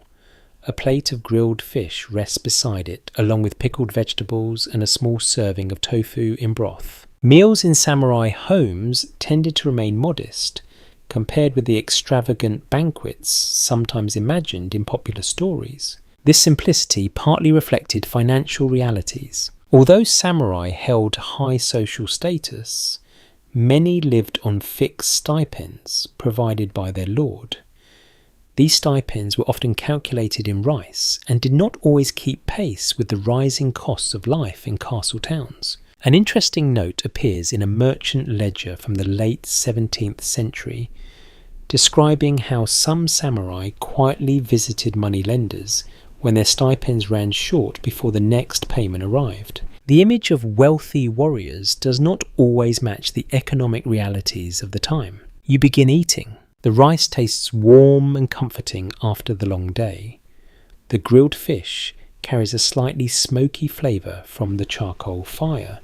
Conversation remains gentle and relaxed. Your daughter asks whether the castle courtyard looked beautiful today in the afternoon sunlight. You smile slightly and tell her that the gravel sparkled like small pieces of glass when the sun was highest. She nods thoughtfully, as if imagining the scene. Moments like this reveal the quieter side of samurai life that rarely appears in dramatic tales of battle. Family life matters deeply. Many letters preserved from the period show samurai expressing concern for their children's education, their wives' health, and the well-being of the household. Despite the rigid structure of society, the emotional bonds inside families could be quite strong. After the meal ends, your wife begins clearing the dishes. The children move closer to the lantern so they can continue their writing practice. The scratching sound of brushes on paper fills the room again, though this time the atmosphere feels much more relaxed than the castle offices. You rise and walk toward the entrance hall. Your swords remain resting quietly on the stand. Carefully, you lift the katana and slide it slightly from its scabbard to inspect the blade. The steel glimmers briefly in the lantern light before you return it to its sheath. Maintaining a sword requires constant care. Oil must be applied regularly to prevent rust. The edge must remain sharp but protected. Samurai treated their blades with respect, not only as weapons, but also as objects of craftsmanship. Many swords passed down through generations within the same family. There is a small story recorded in an old household chronicle describing a father presenting his son with a sword that had belonged to the boy's grandfather. The moment was treated almost like a ceremony, symbolizing the continuation of family duty across generations. Such traditions helped reinforce the identity of the warrior class. You place the sword back on the rack. The evening continues quietly around you. Outside the castle, town settles into night. Lantern light glows along the streets. Voices fade gradually as shops close and families retreat indoors. Inside the house, the calm rhythm of family life carries on beneath the soft light of the lantern. And for a little while, the responsibilities of the samurai world rest quietly at the doorway beside your swords. The evening deepens gently inside the house. Lantern light glows softly against the paper walls, creating warm shadows that shift slightly whenever someone moves. Outside, the sounds of the street fade as more homes close their doors for the night. Somewhere far down the road, a dog barks once, then the town settles again into quiet. Your children remain focused on their writing practice. The older one carefully copies characters onto the board, pausing now and then to compare the shapes with the example placed beside him. The younger child struggles a little more, occasionally frowning at the brush when the ink spreads wider than expected. You watch them for a moment. Learning to write properly requires patience. A brush cannot be forced across paper the way a pen can. Pressure must remain controlled. The wrists must move steadily. Education inside samurai families often followed a structured routine. In many domains, children studied classical Chinese texts that emphasized ethical behavior, loyalty, and respect for authority. These teachings form part of a broader cultural framework that helped define the identity of the warrior class during the peaceful centuries of Tokugawa rule. Several surviving curriculum records from domain schools show that students memorized passages from Confucian works such as the Analects. The lessons encouraged self-discipline, humility, and careful attention to social relationships. In other words, education was meant to shape character as much as knowledge. Your wife finishes washing the bowls from supper and places them carefully on a wooden shelf. The sound of ceramic touching wood echoes lightly through the room. She joins the children near the lantern and quietly corrects the angle of your son's brush. Even small adjustments matter. Family life in a samurai household often involved shared responsibility for raising disciplined children.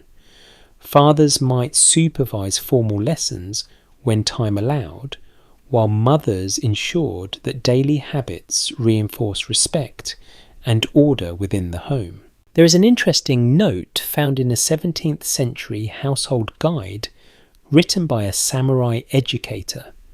The author advises parents to observe their children's posture during study because slouching while reading was believed to encourage laziness of mind. It sounds strict, yet such advice reflects the seriousness with which many families approached education. You step outside briefly into the small garden behind the house. The night air feels cool and refreshing after the warmth inside. Above you, the sky stretches dark and clear, scattered with quiet stars.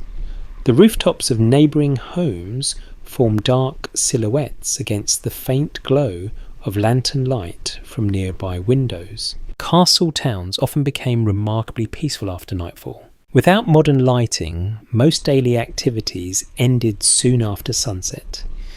People finished their meals, shared quiet conversation, and prepared for sleep. Only the occasional patrol of night watchmen disturbed the calm. The watchmen carried wooden clappers that produced sharp knocking sounds as they walked through the streets. The noise served two purposes. It warned potential thieves that the area was being watched, and it reminded residents that someone remained alert while they slept. You lean slightly against the wooden fence and listen. In the distance, you hear the faint knock of one of those clappers echo across the town. A small yet comforting sound. Life within a castle town depended on careful organisation and routine.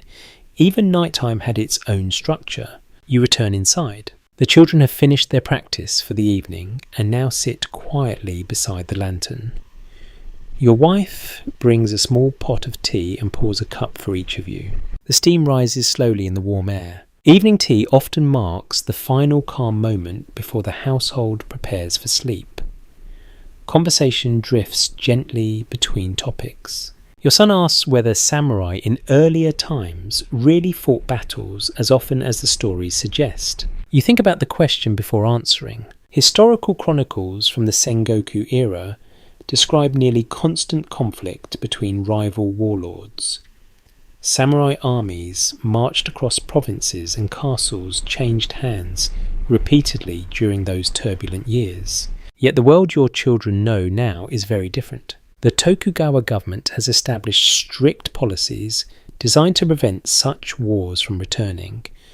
Daimyo must follow detailed regulations, including spending time in Edo under the watchful eye of the shogunate. These policies helped maintain stability throughout the country. Still, the transformation of samurai life from battlefield warrior to administrative official raises an interesting question. Some historians believe many samurai welcomed the peace after generations of warfare.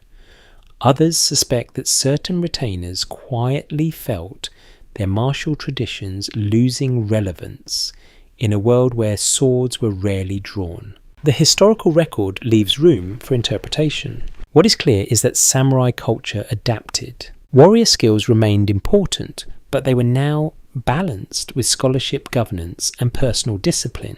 Your daughter yawns softly beside the lantern. The long day has finally caught up with her. Your wife smiles gently and begins preparing the bedding for the night. Quilts are unfolded and placed carefully across the tatami floor. The lantern is turned slightly lower, softening the light in the room.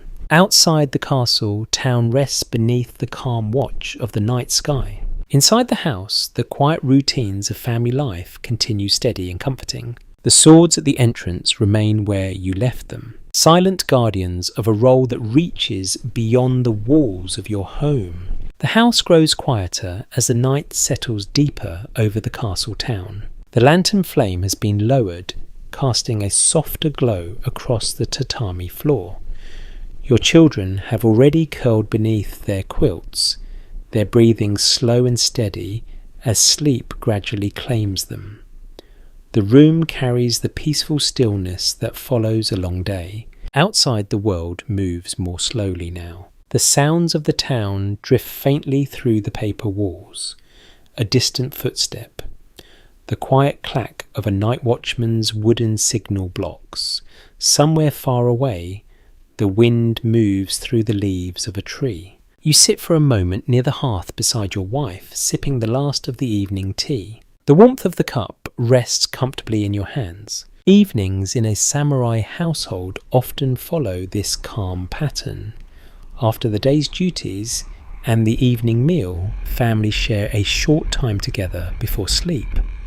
Conversation remains gentle, sometimes reflective. The day's worries fade into the quiet rhythm of the night. Your wife folds a piece of cloth carefully while speaking about a matter that has been discussed among several households in the neighbourhood. A marriage arrangement may soon take place between two samurai families living nearby. Such arrangements were common throughout the Edo period. Marriage among the warrior class often involved careful negotiation between families rather than spontaneous romance. The goal was to strengthen alliances, ensure stable households, and maintain the social standing of both sides. Documents from several domains describe how family elders frequently took the lead in arranging these unions. The bride and groom might meet only briefly before the wedding ceremony itself. Yet the outcome was not always unhappy. Personal letters from the era sometimes reveal couples who gradually developed affection and mutual respect after marriage. Life together inside a household required cooperation and patience, qualities that many samurai valued. Your wife places the folded cloth beside the lantern and glances toward the sleeping children. Her voice softens as she speaks about the future. Parents in samurai families often thought carefully about the paths their children might follow. Sons were expected to continue the family's service to the domain. Daughters would likely marry into other samurai households, forming connections that linked families across the town. Responsibility stretched across generations. You look toward the entrance hall, where your swords rest quietly on their stand. Even at night, they seem to carry a certain presence. The sword held deep symbolic importance in samurai culture. It represented not only martial skill, but also the honour of the family that carried it. Many blades were passed down through several generations, becoming treasured heirlooms. In some families, receiving a sword from one's father marked an important moment of adulthood. There is an interesting note preserved in a household record describing how one young samurai was required to demonstrate proper sword etiquette before he was allowed to inherit the family blade. The test included drawing the sword correctly, bowing to it with respect, and returning it to the scabbard without error. Only after completing the ritual was the weapon formally entrusted to him. Such customs reinforce the connection between family identity and the warrior tradition. Your thoughts drift for a moment toward the long history behind those traditions. Centuries earlier, samurai culture had been shaped by constant warfare. Clans battled across the countryside, and survival often depended on martial skill and loyalty to one's lord. The world you inhabit now feels far removed from those chaotic years. Peace has transformed the role of the warrior class. Samurai still train with swords and maintain their martial identity, but their daily lives revolve more around administration, governance, and maintaining social order. Some modern historians have suggested that this transformation required samurai to redefine what it meant to be a warrior. Instead of proving courage in battle, they now demonstrated discipline through service and moral conduct. Others believe the warrior spirit remained deeply rooted even if opportunities for combat became rare. The historical evidence leaves space for both interpretations. You finish the last sip of tea and place the cup gently on the floor beside you. Your wife begins preparing the final arrangements for sleep. The lantern flame is lowered again, dimming the room to a soft amber glow. The quiet breathing of the children fills the space. You step toward the entrance hall and pause beside the sword rack once more. The polished scabbards reflect a faint shimmer of lantern light. The blades inside remain unseen, resting peacefully after a day spent at your side. You bow your head slightly before turning away. Outside the castle, town rests beneath a calm night sky. Lanterns flicker in distant windows. The watchman's wooden clappers echo occasionally along the streets, marking the slow passage of time. Within the quiet walls of your home, the responsibilities of the samurai world fade gently into the background. For now, the warrior rests. Morning returns quietly to the castle town. Before the sun rises fully above the rooftops, a faint grey light begins to filter through the paper walls of your home. The air feels cool and fresh, carrying the subtle scent of damp earth from the garden outside. You wake slowly. The house is still except for the distant sounds of the town beginning to stir. Somewhere down the road, a wooden door slides open. A rooster calls from a nearby yard. The world is preparing for another day. You sit up on the tatami mat and stretch your shoulders gently. The events of yesterday feel distant now, replaced by the calm anticipation of a new morning. Life in a samurai household follows steady rhythms, and each day tends to begin much the same way. Discipline begins with routine. You fold your sleeping quilt carefully and place it against the wall. This simple act reflects a habit that many samurai households encouraged. Order within the home was seen as an extension of personal discipline. Small habits mattered. As you step into the main room, the soft crackle of a cooking fire greets you. Your wife is already awake, tending to a pot set above the hearth. Steam rises slowly from the lid, filling the air with the warm scent of rice. The children are beginning to stir as well. Your son rubs his eyes before sitting upright while your daughter stretches beneath her quilt. Within moments, both begin preparing for the morning, quietly folding their bedding, just as you did. The routines of samurai family life are often taught through daily example rather than strict commands. Over time, the habits become natural. Breakfast soon takes shape on the low table. Bowls of rice appear alongside small portions of grilled fish and pickled vegetables. The meal is simple but nourishing. Food inside a samurai household rarely aims for extravagance. Financial records from several Edo period domains reveal that many samurai lived on carefully managed stipends tied to rice production.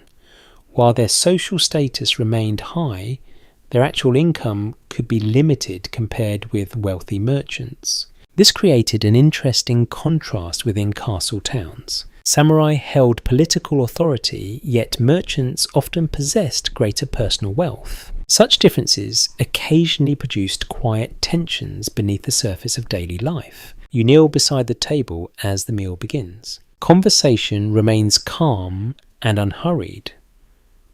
Your daughter asks about the meeting that will take place at the castle later today regarding irrigation projects.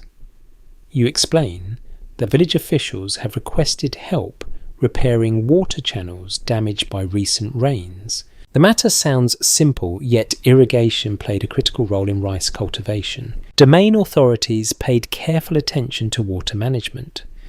Maintaining healthy rice fields ensured stable tax income and reliable food supplies for the entire region. Even small repairs could influence harvest outcomes months later. Your son listens thoughtfully before returning his attention to the rice bowl in front of him. The quiet focus of children at breakfast reflects the tone often encouraged in samurai households. Calm behaviour, attentive listening, and respect for elders were all considered essential qualities. There is an amusing entry preserved in the writings of a travelling monk who visited several castle towns during the 17th century. He remarked that samurai children sometimes appeared so well behaved that they reminded him of young scholars rather than the offspring of warriors. He meant the observation kindly. After breakfast, the house begins its usual morning preparations. The children gather their writing boards and brushes ready to continue their studies for the day.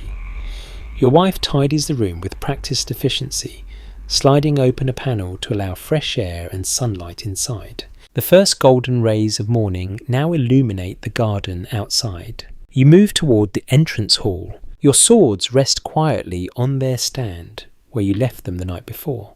The polished scabbards reflect the morning light in thin lines across the wood. Lifting the katana feels familiar. The weight settles comfortably in your hand before you secure it at your waist.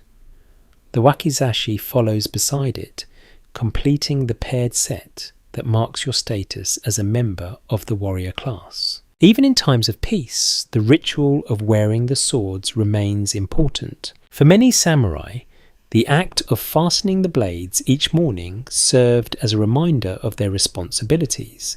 It symbolized readiness to serve the domain, protect the order of society, and uphold the dignity expected of their station. Not everyone interprets this symbolism in the same way. Some historians suggest that daily sword wearing gradually became more ceremonial during the Tokugawa era, reflecting tradition rather than genuine preparation for combat.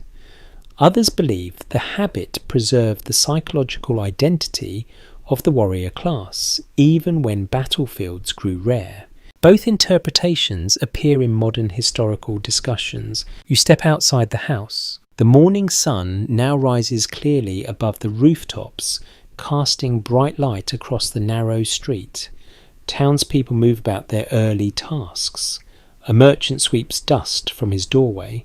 A farmer pushes a cart filled with vegetables toward the market. The castle tower stands tall in the distance. Another day of service awaits inside its walls. You take a slow breath and begin walking down the road. The quiet discipline of the samurai life continues. The morning road toward the castle feels familiar now. Your sandals move steadily across the packed earth path, while the town gradually fills with the sounds of daily activity. Shopkeepers lift wooden shutters from their storefronts.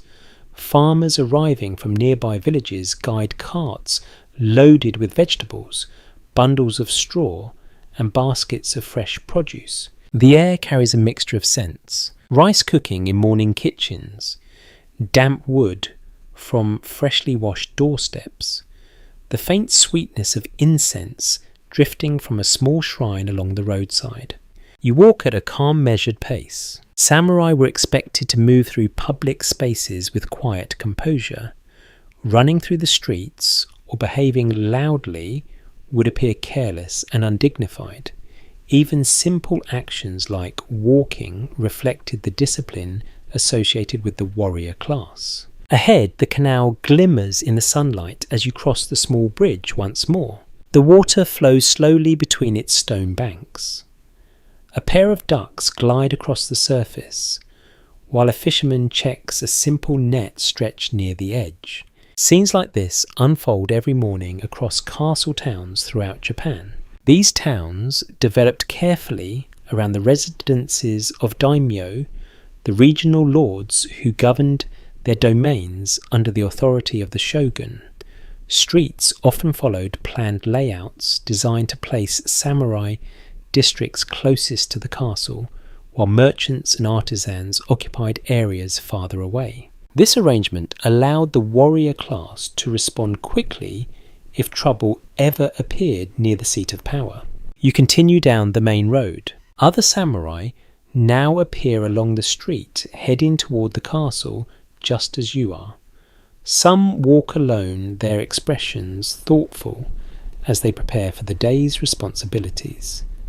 Others travel in pairs, exchanging quiet conversation. A brief bow is exchanged as you pass one of them. These small gestures maintain the respectful atmosphere expected among retainers. The castle walls gradually rise larger ahead of you.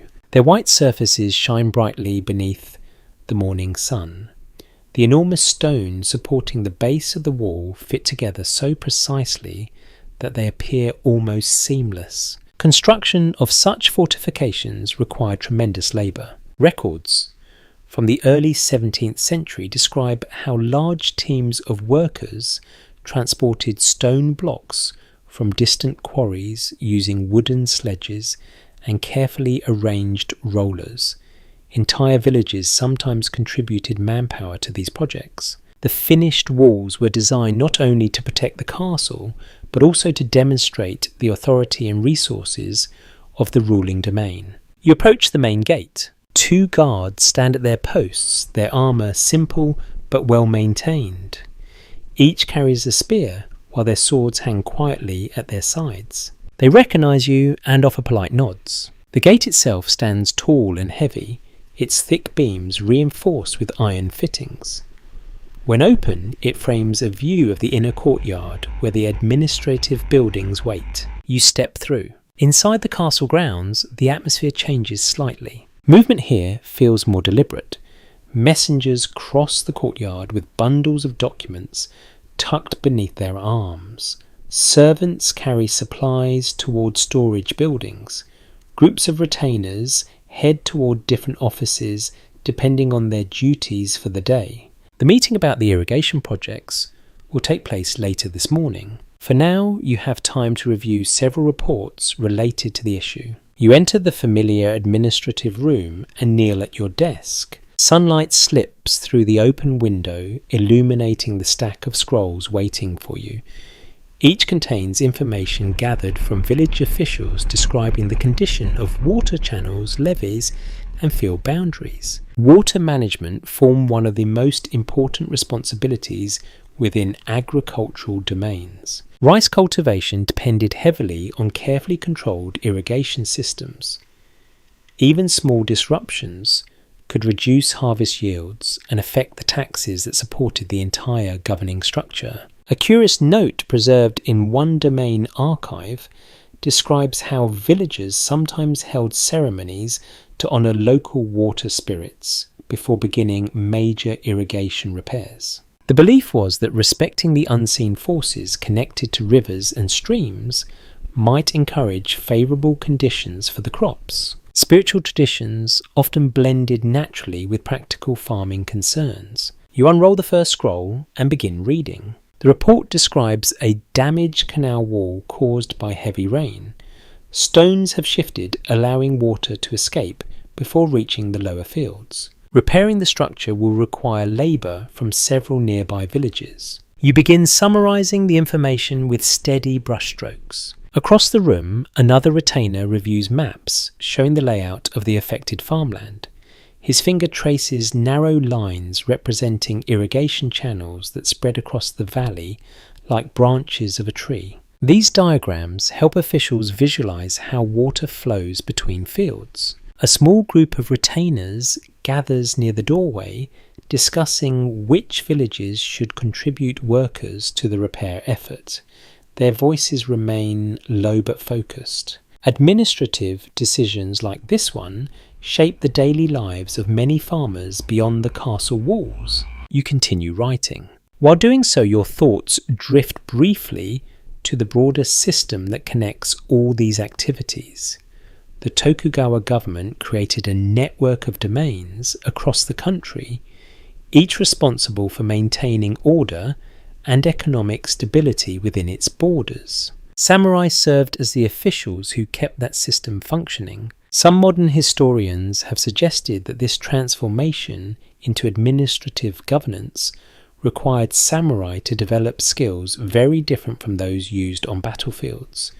Others argue that the discipline learned through martial training naturally prepared them for such responsibilities. The historical record offers evidence supporting both views. Your brush completes the final line of the report. You roll the scroll neatly and place it with the others awaiting review. Outside the window, the castle courtyard continues its steady movement beneath the bright morning sky. The meeting about the irrigation project will begin soon. Another quiet responsibility in the long chain of duties that define what it truly means to live as a samurai in this peaceful era. The morning meeting begins not long after you finish reviewing the irrigation reports. Several retainers gather inside a larger chamber near the administrative offices. The room is simple but orderly. Tatami mats cover the floor in neat rows and a low table stands at the centre, where the senior official overseeing the discussion will sit. You kneel along the edge of the room with the others. Sunlight filters through the paper windows, casting soft squares of brightness across the floor. The air smells faintly of fresh wood and ink from nearby offices. Moments later, the senior administrator enters. Everyone bows. He settles calmly at the table and opens the first scroll. The report describes the damaged canal wall that several villages rely upon to irrigate their rice fields. Without repairs, water will not reach the lower paddies during the coming weeks. Rice cultivation demanded careful coordination between villages and domain officials. Administrative documents preserved from the Tokugawa era show that samurai often supervised irrigation systems, ensuring water flowed fairly between farming communities. Since rice taxes supported the domain's finances, maintaining these channels remained a high priority. The official reads through the report slowly. Then he begins asking questions. Which villages are closest to the damaged canal? How many workers can each community provide? What materials will be needed to reinforce the wall? You present your summary when your turn arrives. Your voice remains steady and respectful as you describe the situation recorded in the documents. Several nearby villages have already offered labour teams if the domain approves the repair plan. The official nods slightly. Other retainers contribute their observations as well. One man explains that recent rains may have weakened the canal foundation. Another suggests reinforcing the wall with larger stones transported from a nearby quarry. Discussion continues calmly. Although the meeting is formal, it lacks the tension one might expect from political debate. Samurai officials often approached administrative matters with a quiet sense of responsibility rather than dramatic argument. Decisions are shaped through careful conversation. There is a small detail mentioned in the journal of a European traveller who visited Japan during the 17th century. He noted that samurai officials seemed unusually patient during meetings, often allowing long pauses before responding to one another. To him, the silence felt strange. To the samurai, it signalled thoughtful consideration. After reviewing the information, the senior administrator reaches a decision. The repair project will move forward. 3 nearby villages will provide labour, while the domain will supply additional stone and tools. A group of samurai officials will supervise the work to ensure that the canal is rebuilt properly. The decision is recorded immediately. A clerk kneeling beside the table begins copying the order onto a fresh scroll that will later be delivered to the village leaders. Once the matter is settled, the meeting concludes with another round of respectful bows. You step outside into the courtyard. The sun has climbed higher now, warming the gravel beneath your feet.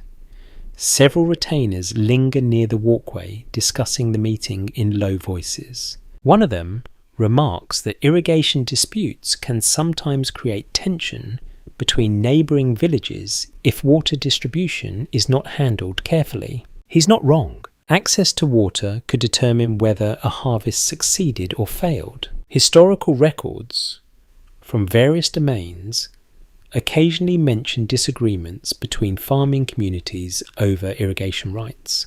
Samurai administrators were expected to settle such conflicts fairly to maintain stability within the countryside. You walk slowly along the corridor overlooking the courtyard. The castle tower rises beyond the surrounding buildings, its white walls bright beneath the midday sun. Guards continue their patrol along the outer wall while messengers move between offices carrying bundles of documents. The machinery of governance never truly stops. Your hand briefly touches the hilt of the katana at your side. The sword feels cool beneath your fingers. Although most of your duties involve administration rather than combat, the weapon remains a powerful symbol of the samurai identity. Carrying it reminds both you and the people around you of the authority granted by your position. There is an intriguing observation recorded in a collection of Edo period essays written by a scholar who studied samurai culture. He remarked that many warriors seemed to treat their swords almost like companions' objects that represented both responsibility and personal honour. Such ideas reveal the emotional connection many samurai felt toward their weapons. Yet the meaning of the sword during this peaceful era is not entirely clear to historians. Some researchers believe it remained primarily a symbol of social rank by the 17th century. Others argue that the martial traditions surrounding the sword continued to shape the mindset of the warrior class, even when real combat rarely occurred. The debate continues among modern scholars. You pause at the edge of the courtyard. The irrigation project has been approved. Within a few days, workers from the nearby villages will begin rebuilding the canal wall under the supervision of samurai officials. For the farmers, the repair means water will once again reach their fields. For the domain, it ensures the stability of the harvest that supports the entire region. And for you, it represents another small but important duty completed in the quiet, administrative life of a samurai. The day is only halfway finished. More documents wait inside the offices. More decisions will follow.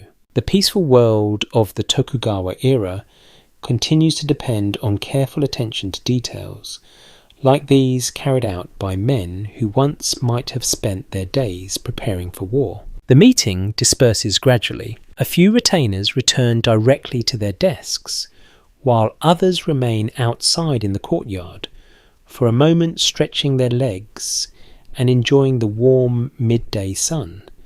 The gravel crunches lightly beneath your sandals as you walk along the wooden corridor that borders the administrative buildings. The castle grounds feel calm but busy. Messengers pass by carrying scrolls tucked beneath their arms. A pair of young attendants crosses the yard with baskets of supplies destined for the kitchens. From somewhere deeper within the complex comes the distant rhythmic sound of wooden practice swords striking together. Training continues even during working hours. You pause near the edge of the courtyard where a small practice space has been cleared. two samurai face one another with bokken wooden training swords shaped like the real blades they represent. Their movements are careful and deliberate. One steps forward, lifting his weapon in a smooth arc before bringing it down in a controlled strike. The other shifts his stance and raises his own blade to block the motion. The sound of wood meeting wood echoes softly through the open space. Martial training remained an essential part of samurai life, even during long periods of peace. Manuals from sword schools across Japan describe countless exercises designed to refine balance, posture, and reaction speed. Students repeated the same movements again and again until their bodies responded instinctively. Skill was built through patience. Many samurai continued practicing well into adulthood, sometimes studying under instructors whose schools traced their lineage back several generations. These traditions helped preserve martial knowledge, even as the country experienced fewer battles. You lean slightly against the wooden railing and watch. The two trainees move through a sequence of practiced forms: step, turn, strike, withdraw. Each motion follows a pattern taught through years of repetition. A small detail recorded in one martial instructor's notebook describes how beginners were sometimes required to practice footwork for weeks before ever touching a sword. Teachers believed that proper movement formed the foundation of every other technique. Without balance, even the sharpest blade would fail its wielder. The trainees bow to one another and step aside. Another pair immediately takes their place. Watching them reminds you that the identity of the samurai class remained closely tied to martial discipline, even though the peaceful conditions of the Tokugawa era meant that many warriors would never face a battlefield. This transformation of the warrior role has attracted considerable attention from modern historians. Some scholars argue that continued martial training served as a cultural anchor, preserving the values of courage and discipline that had once defined samurai society. Others suggest that these exercises gradually became more symbolic than practical, reinforcing social identity rather than preparing for real combat. Both interpretations appear in discussions of Edo period samurai life. You leave the practice area and return toward the administrative offices. Inside the building, the familiar scent of ink greets you once more. Several retainers are already kneeling at their desks reviewing new reports that arrive during the meeting. You take your place and unroll the next scroll waiting on your table. This one contains correspondence from a distant village describing damage to a small bridge that connects two farming communities. Heavy carts transporting rice have worn the wooden planks thin. Repairs will need to be arranged. The process begins much the same way as the irrigation project earlier. You read the report carefully, noting the details of the damage and the resources required for rebuilding. The brush moves steadily across the page as you record your summary. Outside the open window, the courtyard remains lively. Sunlight reflects off the white castle walls, creating a bright glow that fills the room with natural light. Occasionally you hear laughter drifting from the practice yard where younger retainers continue their training. A curious note preserved in a samurai diary from the late 17th century describes how some officials occasionally slipped away from paperwork duties to watch martial practice for a few minutes. According to the writer, observing the movements of skilled swordsmen helped refresh the mind during long administrative tasks. The thought makes you smile slightly. Even disciplined warriors sometimes needed a break from scrolls and ink. Your brush finishes the final line of the summary. You roll the document carefully and place it with the others awaiting review. Outside, the sun has begun its slow descent toward the western hills. The light entering the room softens, shifting from bright white to warmer tones. The afternoon will continue with more paperwork, more quiet decisions, and perhaps another short walk through the courtyard before the day ends. Life as a samurai in this peaceful era rarely involves dramatic action. Instead, it unfolds through small moments of discipline, responsibility, and steady routine. A balance between sword and scroll, between martial tradition and administrative duty. And as you reach for the next report, waiting on your desk, that balance continues to shape every hour of your day. The afternoon light slowly softens as the sun drifts lower across the sky. Inside the administrative room, the rhythm of brush strokes and turning scrolls continues much as it has throughout the day. The quiet concentration of the retainers around you creates a steady atmosphere that almost feels meditative. Your brush glides across another document. This report concerns a disagreement between two merchants in the town market. One claims that the other has been selling imported silk at a lower price in order to drive away competitors. The matter has apparently caused heated arguments among several traders. Situations like this occasionally require samurai officials to step in. Although merchants occupied the lowest rank within the formal social hierarchy, their economic activities remained vital to the prosperity of castle towns. Maintaining order within the marketplace helped ensure stable trade and prevent disputes from escalating. You summarize the details carefully. Legal authority during the Tokugawa era rested largely in the hands of the samurai class. Domain officials often investigated complaints, settled disagreements, and issued judgments when necessary. Their decisions were expected to follow both domain law and established customs. Outside the window, the courtyard grows quieter as the day progresses. The practice session you watched earlier has ended and the wooden training swords have been returned to their storage racks. A few sparrows hop across the gravel searching for crumbs. The peaceful scene contrasts with the more complicated issues described in the scroll before you. Economic competition within castle towns sometimes created tension beneath the surface of daily life. Merchants depended on successful trade to support their families, and rivalries occasionally became intense. An interesting story appears in the records of a domain magistrate who once investigated a similar dispute. According to his notes, two merchants argued so fiercely over the price of rice that they eventually challenged one another to a shouting match in the middle of the market street. No swords were drawn, but the noise apparently attracted half the town. Situations like that rarely pleased the samurai officials responsible for maintaining order. You finish writing your summary and set the scroll aside. A fellow retainer approaches your desk and kneels beside you. He quietly asks whether you have reviewed the irrigation documents discussed earlier during the meeting. You confirm that your summary has already been delivered to the senior administrator. He nods in satisfaction before returning to his own desk. Small exchanges like this help keep the administrative work moving smoothly. The system relies on cooperation among many retainers performing different tasks throughout the castle complex.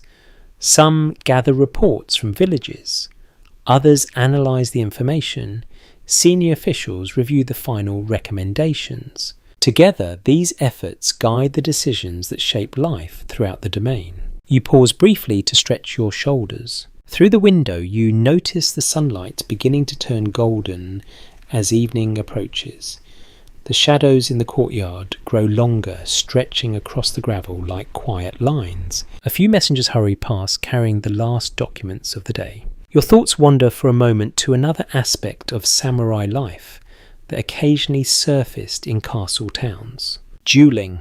Although rare duels did occur when disputes between samurai could not be resolved through normal channels, these encounters were governed by strict expectations regarding honour and conduct. Many sword schools taught not only techniques for fighting, but also the etiquette surrounding such confrontations. Some domain laws attempted to discourage duels entirely. Authorities preferred that disagreements between retainers be settled through official mediation rather than personal combat. Maintaining peace remained the highest priority for Tokugawa governance. Yet the tradition of dueling still held a certain fascination. There is a dramatic account preserved in an Edo period chronicle describing a famous swordsman who reportedly won dozens of duels during his lifetime. His calm demeanour and precise technique made him a legendary figure among martial artists. Stories like that circulated widely, adding to the mystique surrounding the samurai class. At the same time, historians today continue to examine how common such encounters truly were.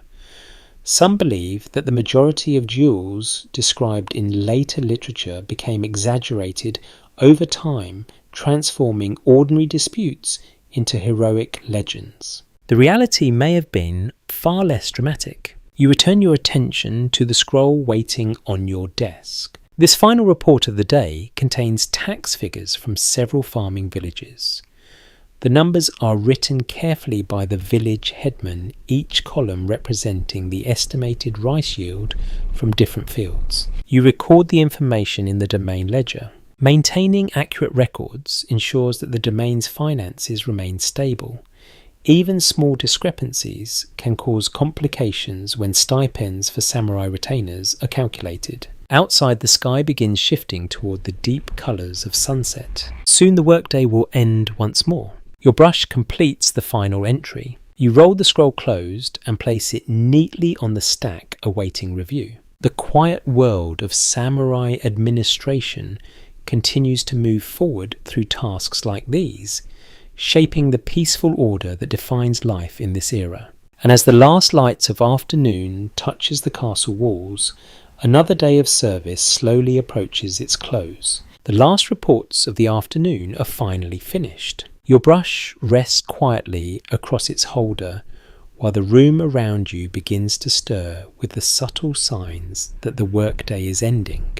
Scrolls are tied with thin cords and stacked neatly beside each desk. A clerk moves carefully between the rows collecting completed documents. Outside the window, the courtyard glows with the warm colours of late afternoon. The sun has begun its descent, and the white walls of the castle reflect a golden light that spreads across the gravel like a quiet wave.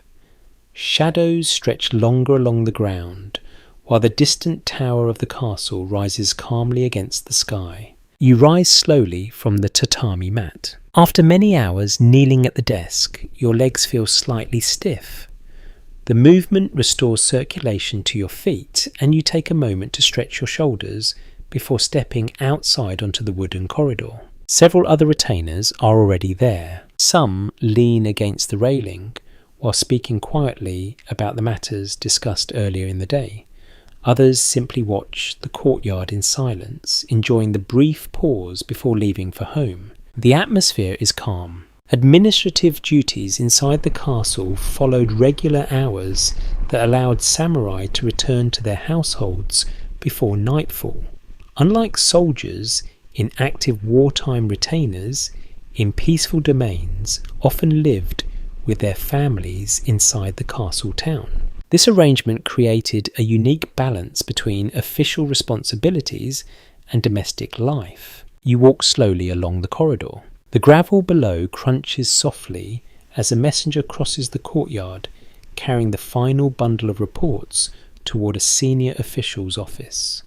A pair of guards walks along the inner wall, their spears resting easily against their shoulders. Even as the workday ends, the castle remains alert. Maintaining order required constant attention. Castle archives from several domains reveal that samurai officials rotated responsibilities throughout the day and night. While most administrative staff returned home in the evening, certain guards and attendants remained on duty to watch over the grounds. Security around the castle never fully disappeared. You reach the steps leading down into the courtyard. The air feels warmer here, holding the gentle heat stored by the stones throughout the afternoon. The sky above has begun to soften toward orange and pale purple as the sun moves closer to the horizon. Another retainer approaches beside you. He's slightly older, with a calm expression that suggests long experience within the domain administration. After exchanging a polite bow, the two of you walk together toward the gate. Your conversation remains quiet and measured. He mentions the irrigation project approved earlier and wonders whether the rains might return before the repairs are finished. You respond that the village reports suggest stable weather for the next few days. Practical matters often fill the discussions between samurai: agriculture taxes, repairs to roads and canals. These subjects might seem ordinary, yet they form the foundation of the domain's stability. There is an amusing passage recorded in a letter written by a samurai official who complained jokingly that he spent far more time thinking about rice harvests than sword fights. The remark was meant with humour, but it captured an important truth about life during this era. The warrior class had become deeply involved in governing everyday affairs. You approach the main gate. The large wooden doors stand open, framing a view of the town streets beyond the castle walls. The sound of evening activity drifts inward as merchants finish their final sales and families begin preparing supper. Two guards remain stationed at the gate. They recognise both of you and bow slightly as you pass. Stepping beyond the castle walls brings a subtle shift in atmosphere. The town feels more relaxed than the disciplined environment inside the fortress grounds. Lanterns have already begun appearing outside several shops. Their soft glow illuminates wooden signs and baskets of goods displayed along the roadside. The smell of simmering broth drifts from a noodle stall where several customers sit on low benches enjoying early evening meals. You and the other retainer walk together for a short distance before reaching a crossing where your paths diverge. Another respectful bow is exchanged before he continues toward his neighbourhood. You turn down a quieter street lined with samurai residences. The houses here stand behind simple wooden gates, their gardens carefully maintained. A few lanterns glow softly behind paper windows, hinting at the calm, domestic life unfolding within. Life inside a castle town followed carefully arranged social patterns. Samurai lived closest to the castle. Merchants and artisans occupied districts farther away. Farmers typically remained in villages outside the town walls. This structure helped reinforce the hierarchy that defined Tokugawa society. Even so, historians today sometimes discuss how daily interactions blurred these boundaries more than official regulations might suggest. Samurai visited merchant shops, artisans repaired samurai homes, and market streets brought people from different classes into regular contact. The social order remained clear, yet everyday life contained many small connections across those lines. You continue walking as the sky deepens toward twilight. The castle tower behind you now stands dark against the fading light. The sounds of the town soften gradually as evening settles over the streets. Another day of service has ended. Ahead, the warm glow of your own home appears at the end of the street, and the quiet routines of the samurai household wait once again beyond the doorway. The street grows quieter as you approach your home. Evening has now settled across the castle town, and the sky above the rooftops glows with the final traces of fading sunlight. Lanterns flicker gently along the road, their warm light reflecting off the wooden walls of nearby houses. Your steps slow slightly. After a full day inside the castle offices, the familiar path toward home carries a quiet sense of relief. The responsibilities of administration and official duty gradually give way to the softer rhythm of household life. You pass a small garden enclosed by a wooden fence. The leaves of a young maple tree rustle softly in the evening breeze. Beyond the fence, a family sits together near their doorway while sharing their evening meal. Their quiet conversation drifts into the street before fading as you continue walking. Scenes like this appear throughout the town at this hour. The peaceful evenings of the Tokugawa era formed a striking contrast to the violent centuries that had come before. During the long age of civil war, many communities lived under constant threat of military conflict. Villages were sometimes burned or abandoned as armies marched across the countryside. By the early 17th century, however, the establishment of the Tokugawa government brought an extended period of stability. Domain records from across Japan show that large-scale battles became extremely rare after the early years of Tokugawa rule. Samurai, who once trained primarily for warfare, now spent much of their time fulfilling administrative responsibilities. The transformation reshaped daily life for the entire warrior class. You turn onto your street. The houses here belong mostly to samurai families who serve the same domain. Their homes appear modest but orderly, each one built with careful attention to simplicity and practicality. A lantern glows beside your doorway. You slide the wooden panel open and step inside. The warm air of the house greets you immediately.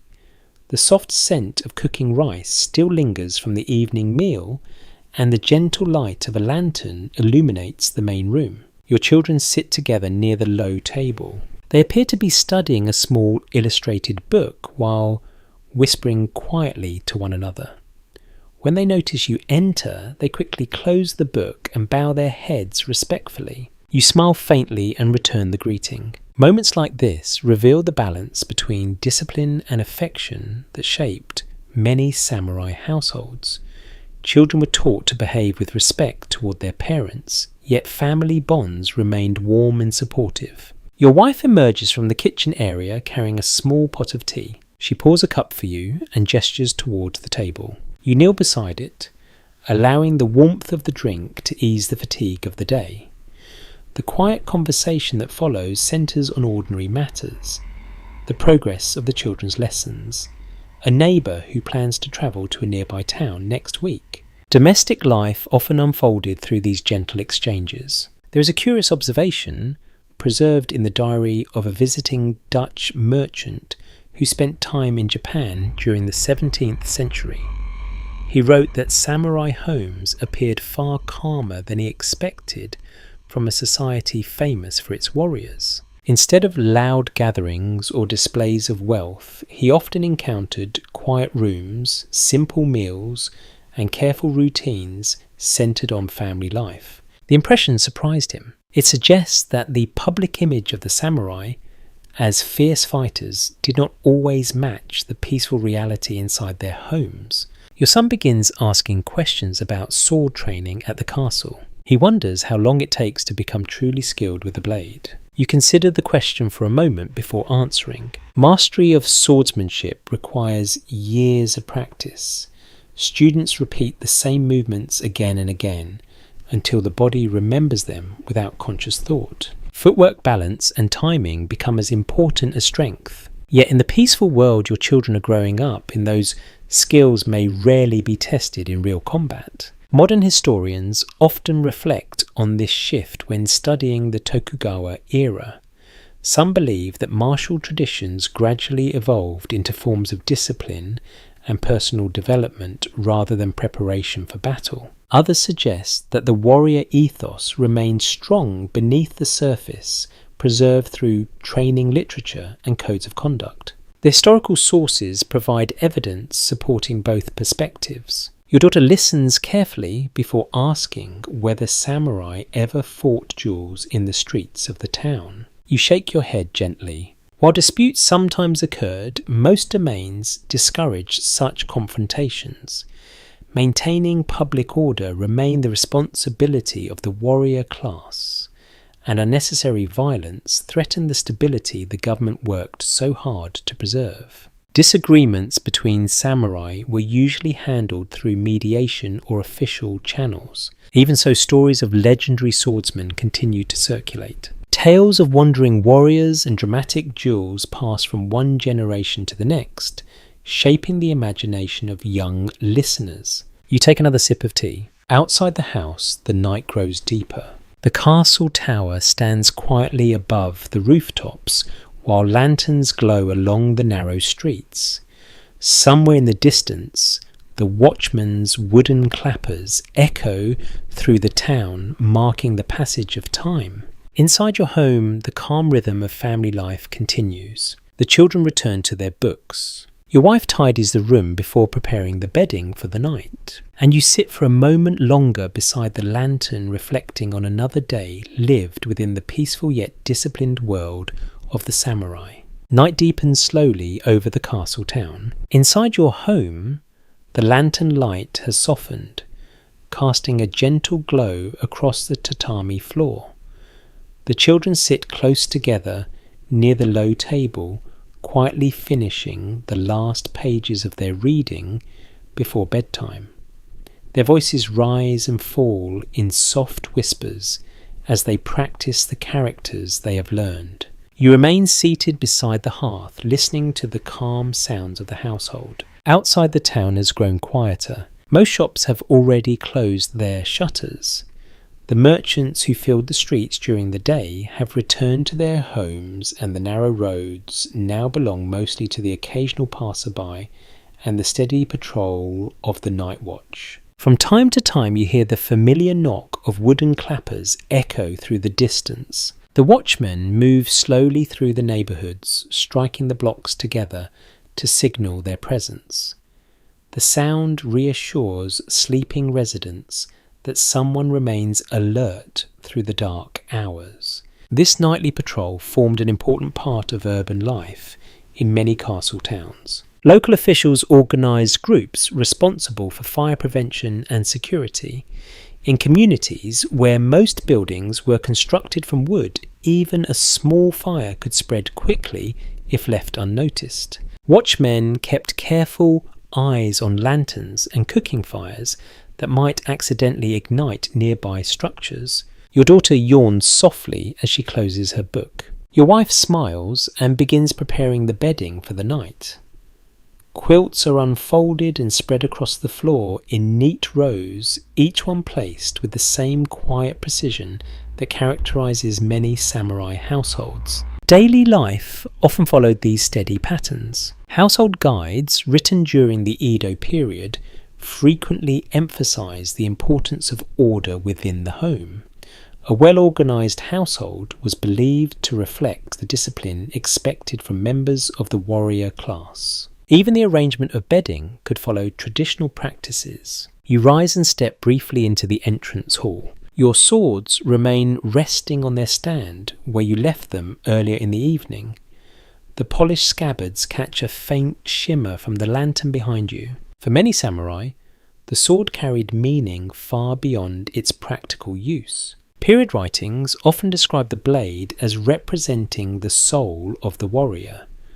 Whether taken literally or symbolically, the phrase reflected the deep respect given to these weapons within samurai culture. Maintaining the sword required careful attention. The blade had to remain clean and lightly oiled to prevent rust. The fittings were inspected regularly to ensure that the weapon could be drawn smoothly if necessary. A small anecdote, recorded in a swordsmith's journal, tells of a samurai who reportedly spent an entire evening carefully polishing the fittings of his katana before presenting it to a visiting instructor. The effort impressed the instructor greatly. Such attention to detail demonstrated respect not only for the weapon, but also for the traditions connected to it. You return to the main room, where the lantern light now glows more softly. The children have already settled beneath their quilts. Their breathing grows slower as sleep approaches. Your wife kneels beside the hearth, pouring the last cup of tea for the evening. You sit together quietly. Moments like this allow the mind to drift through thoughts of the day. The meeting at the castle, the reports from the villages, the steady routine of writing and reviewing documents. The responsibilities of a samurai during this era often appear more administrative than martial. Yet the sense of duty behind those tasks remained strong. The Tokugawa government relied heavily on the loyalty and discipline of its retainers. Samurai served as the administrators who carried out policies across each domain, ensuring that villages remained productive and towns stayed orderly. Historians examining this system often remark on how effectively it maintained stability for such a long period. At the same time, researchers sometimes discuss whether the transformation from battlefield warrior to bureaucratic official created tensions within the identity of the samurai class. Some letters from the period suggest pride in the peaceful order established by the Tokugawa rulers. Other writings hint at nostalgia for earlier generations when martial skill was tested more directly. The historical evidence reflects both sentiments. You sip the final tea and listen to the quiet of the house. Outside, the wind moves gently through the narrow streets of the town. Lanterns flicker behind distant windows and the silhouette of the castle tower stands dark against the night sky. Life here feels calm and carefully structured. Within this peaceful world, the role of the samurai has changed. Yet the traditions of discipline, loyalty and service continue to guide daily life. The lantern flame lowers further as your wife prepares to extinguish it. Soon the house will fall into complete darkness, and another quiet night will pass beneath the watchful presence of the castle walls. Morning returns once again to the castle town. Before the sun rises fully above the rooftops, pale light filters gently through the paper walls of your home. The quiet grey of dawn spreads across the tatami floor, while the air still carries the cool freshness of the night. You wake slowly. Outside the town begins its familiar transition from stillness to motion. Somewhere nearby, a wooden bucket touches the edge of a well. A rooster calls from a distant yard. The first footsteps of early travellers move along the road beyond your street. Another day begins in the ordered world of the samurai. You sit up and fold your bedding, carefully smoothing the fabric with practiced movements before placing it neatly beside the wall. Maintaining order inside the household was often considered a reflection of personal discipline. Many samurai families follow these quiet routines every morning. As you step into the main room, the gentle crackle of a cooking fire greets you. Your wife kneels beside the hearth preparing breakfast, while steam rises softly from a pot of rice. The children are already awake. Your son practices writing characters with his brush, while your daughter watches carefully, waiting for her turn with the board. Their small conversation drifts through the room in calm voices. Education formed an important part of life for samurai children. Domain schools across Japan trained young boys in reading, writing, and classical texts that emphasized loyalty and moral behaviour. These lessons help prepare them for the administrative duties many would eventually perform as adults. Girls often studied as well, particularly in families that valued poetry, calligraphy, and household management. Records preserved from several castle towns show that literacy among samurai families was relatively high compared with many other societies during the same period. You kneel beside the table as the morning meal is served. Rice fills the central bowl, accompanied by a small portion of grilled fish and a few slices of pickled vegetables. The meal is simple but nourishing. Such modest breakfasts were typical for samurai households. Although they held high social rank, many retainers lived within strict financial limits determined by their stipends. These payments were usually measured in rice and calculated according to a samurai's position within the domain hierarchy. Some samurai managed their households carefully to ensure that the rice allowance lasted throughout the year. A small note from a 17th century household ledger describes one retainer who kept detailed records of every sack of rice consumed by his family. According to the ledger, he even measured how much rice each child ate during the winter months to prevent waste. The attention to detail might seem extreme, yet it reveals how closely daily life could be tied to agricultural production. After breakfast, the children prepare for their lessons while your wife tidies the room. You step toward the entrance hall where your swords rest on their wooden stand. The polished scabbards reflect the morning light now entering through the open doorway. You lift the katana first. The familiar weight settles comfortably against your palm before you slide the blade securely into the sash at your waist. The wakizashi follows beside it. Wearing the paired swords remains one of the most visible symbols of samurai status. Regulations during the Tokugawa era reinforced this distinction carefully. Only members of the warrior class were permitted to carry the long sword openly in public. For townspeople, the sight of a samurai walking through the streets with both blades at his side immediately signalled authority. Even so, historians continue to discuss how frequently samurai actually needed to use those weapons during the long peace of the Edo period. Some scholars believe the swords gradually became more ceremonial, reinforcing identity rather than serving practical combat purposes. Others argue that the discipline surrounding sword training kept martial readiness alive beneath the calm surface of daily life. The truth may lie somewhere between those views. You step outside into the street. The sun has now risen above the rooftops, casting bright light across the narrow road. Merchants sweep their storefronts, while farmers guide carts filled with vegetables toward the market district. The town feels alive with quiet movement. As you begin walking toward the castle, several townspeople pass along the road. A craftsman carrying tools pauses briefly to bow his head when he notices your swords. You return the gesture with a small nod. Such exchanges formed part of the daily rhythm within castle towns. Respect flowed through these interactions, reinforcing the structure that organised society. Ahead, the white walls of the castle rise above the rooftops. The tall tower stands clearly against the morning sky, its layered roofs shining in the sunlight.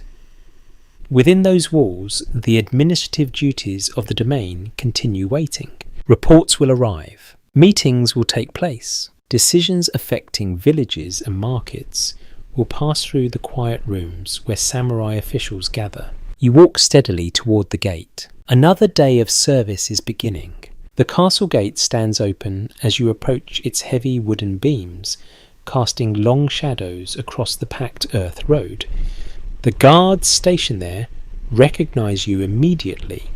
One offers a brief bow while the other steps aside to allow you through without interruption. Inside the walls, the atmosphere changes in a subtle but noticeable way. The castle grounds carry a quiet sense of order that differs from the livelier streets of the town outside.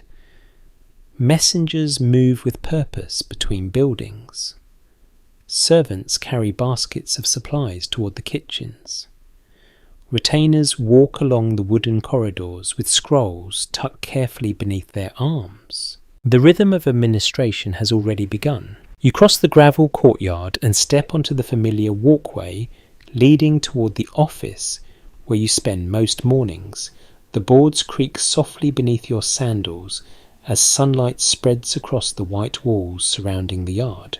Another group of samurai stands nearby, discussing a matter in low voices. They bow briefly as you pass. Politeness and restraint remain essential in these spaces. Speaking loudly or interrupting others would be seen as careless behaviour. Within the castle complex, conduct reflects both personal discipline and respect for the authority represented by the daimyo. You slide open the door to the administrative room. Inside, the air carries the faint smell of ink and fresh paper. Several retainers already kneel at their desks, carefully unrolling documents that arrived earlier in the morning. You take your place among them. A clerk approaches with a small bundle of reports tied neatly with cord. After bowing politely, he places them on your desk before moving on to the next retainer. The first scroll describes conditions in a farming village several miles from the castle town. Recent storms have washed soil into one of the irrigation channels, slowing the flow of water toward the lower rice paddies. Village leaders request permission to organise repairs before planting season advances further. Such requests appear frequently in domain administration. Agriculture formed the backbone of the entire economic system during the Edo period. Rice production determined the wealth of each domain and the stipends paid to samurai retainers. Maintaining irrigation networks therefore remained a constant responsibility for local officials. You read through the report carefully before beginning your summary. The brush moves steadily across the paper, recording the important details in clear strokes. Across the room, other retainers perform similar tasks.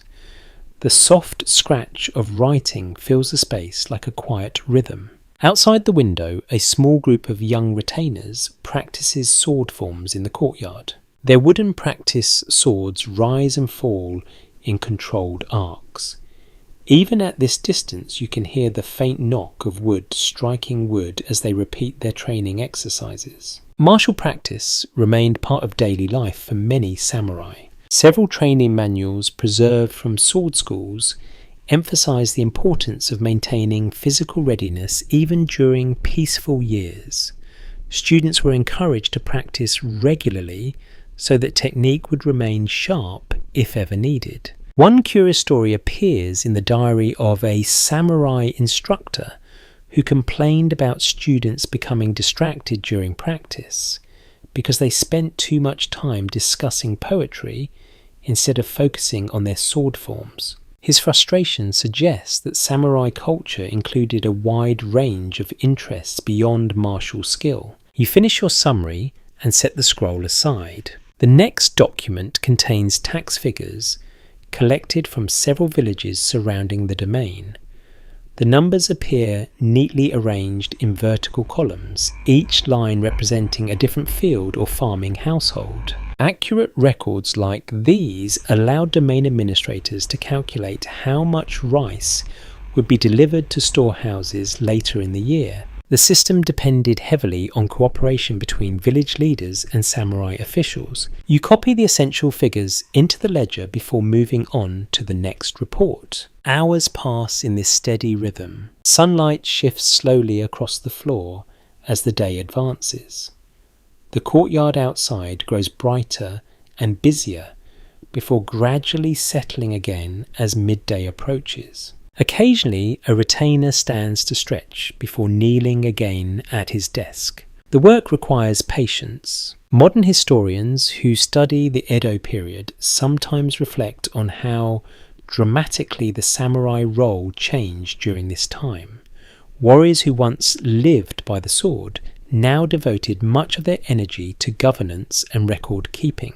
Some scholars interpret this shift as a sign of successful state building by the Tokugawa government. Others suggest that the transformation created a subtle tension within samurai identity, balancing martial tradition with administrative responsibility. Both perspectives appear in historical discussions. You dip your brush in ink once more. Another report awaits. And beyond the window, the peaceful courtyard continues to reflect the quiet order that defines life within the castle walls. The morning continues quietly inside the administrative room. Your brush moves steadily across the page as you complete another summary from the growing stack of reports beside your desk.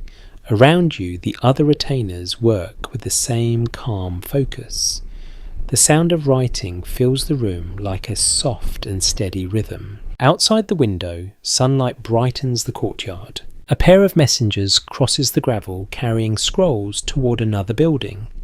Their sandals leave faint tracks behind them before the wind slowly brushes the marks away. The castle complex always feels busy without ever becoming noisy. This balance reflects the careful discipline expected within the domain administration. You set aside the finished document and reach for the next scroll waiting on the desk. The seal on the cord suggests it comes from a merchant guild operating in the market district of the town. You untie the cord and unroll the paper. The letter describes a request from several merchants who hope to expand their storage space near the main street. Trade within the castle town has apparently grown strong enough that additional warehouses may soon be required. Requests like this illustrate the growing importance of commerce during the Tokugawa era. Although merchants occupied the lowest position in the official social hierarchy, their economic activities played a vital role in supporting urban life. Markets supplied goods to both townspeople and samurai households, creating a network of trade that stretched across different regions. Some castle towns eventually became lively centres of commerce, where rice, textiles, tools, and countless other products changed hands daily. You begin recording the essential points from the letter. Any proposal involving construction inside the town requires careful review by domain officials. Roads must remain clear.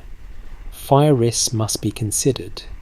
Storage buildings must follow regulations designed to protect the surrounding neighbourhood. Urban planning in castle towns was not left to chance. Historical regulations preserved in several domains describe how streets were arranged to reduce fire hazards and allow easy movement of people and goods. Certain districts were assigned to merchants, while others remained reserved for samurai residences. These rules help maintain the orderly structure of the town. You continue writing. Across the room, a young clerk kneels beside a large ledger, carefully copying numbers into its pages. His brow furrows slightly as he concentrates on aligning the columns correctly. Record keeping demanded precision. A small anecdote preserved in a domain archive describes a clerk who once miscopied several tax figures in a report.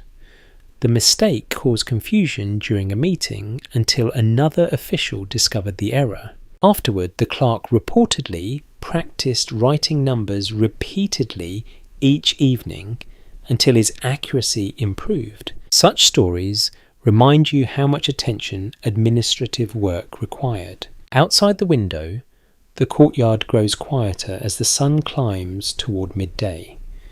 The practice session you noticed earlier has ended, and the young retainers, who were training with wooden swords, have returned to their duties. You pause briefly to stretch your hand. The brush leaves faint traces of ink on your fingers.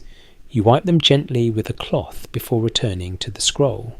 Your thoughts wander for a moment to the larger system that connects all these small decisions. The Tokugawa government created a network of domains across Japan, each governed by a daimyo, responsible for maintaining order and economic stability. Samurai served as the administrators who ensured that this system functioned smoothly. Village reports, merchant petitions, tax ledgers, and repair requests all passed through offices like this one. It may not resemble the dramatic image of warriors charging across battlefields, yet the work remains essential. Some modern historians point out that the success of the Tokugawa peace depended heavily on the ability of samurai officials to manage these everyday responsibilities. Others suggest that many retainers gradually embraced this administrative role, seeing it as another form of service to their lord and their community. The historical evidence supports both interpretations. You finish writing the summary and roll the merchant letter closed. Soon the senior officials will review the proposal and decide whether the new warehouses may be built. If approved, carpenters and labourers will begin construction along the market street. Another small decision shaping the life of the town. The sun now stands high above the courtyard walls. Light spills brightly through the window, illuminating the stacks of scrolls across the room.